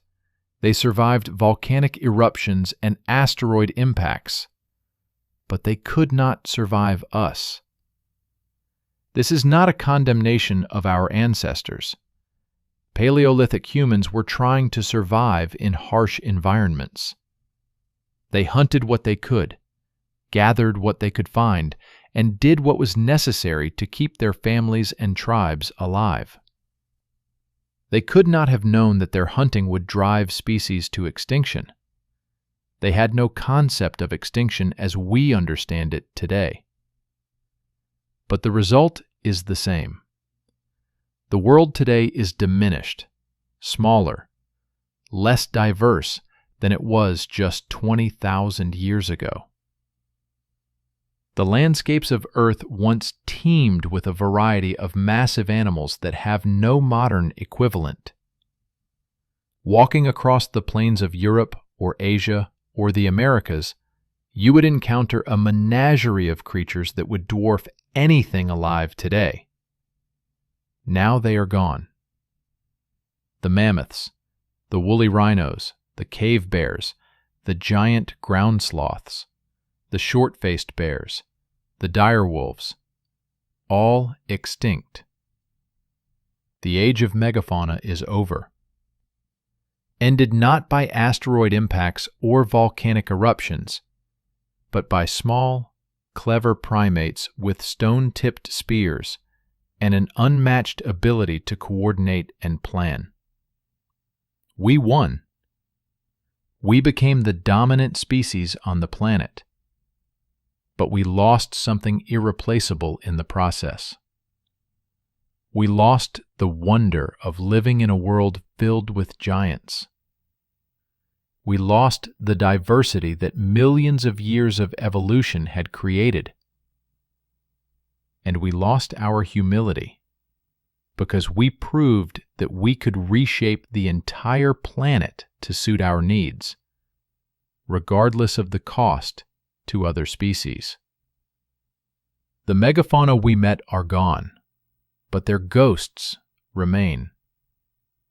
In caves filled with bones, in permafrost that occasionally melts to reveal perfectly preserved bodies, in oral traditions and myths of giant animals that our ancestors encountered, and in our DNA, which shows genetic adaptations that allowed us to digest the massive amounts of meat we obtained from hunting megafauna.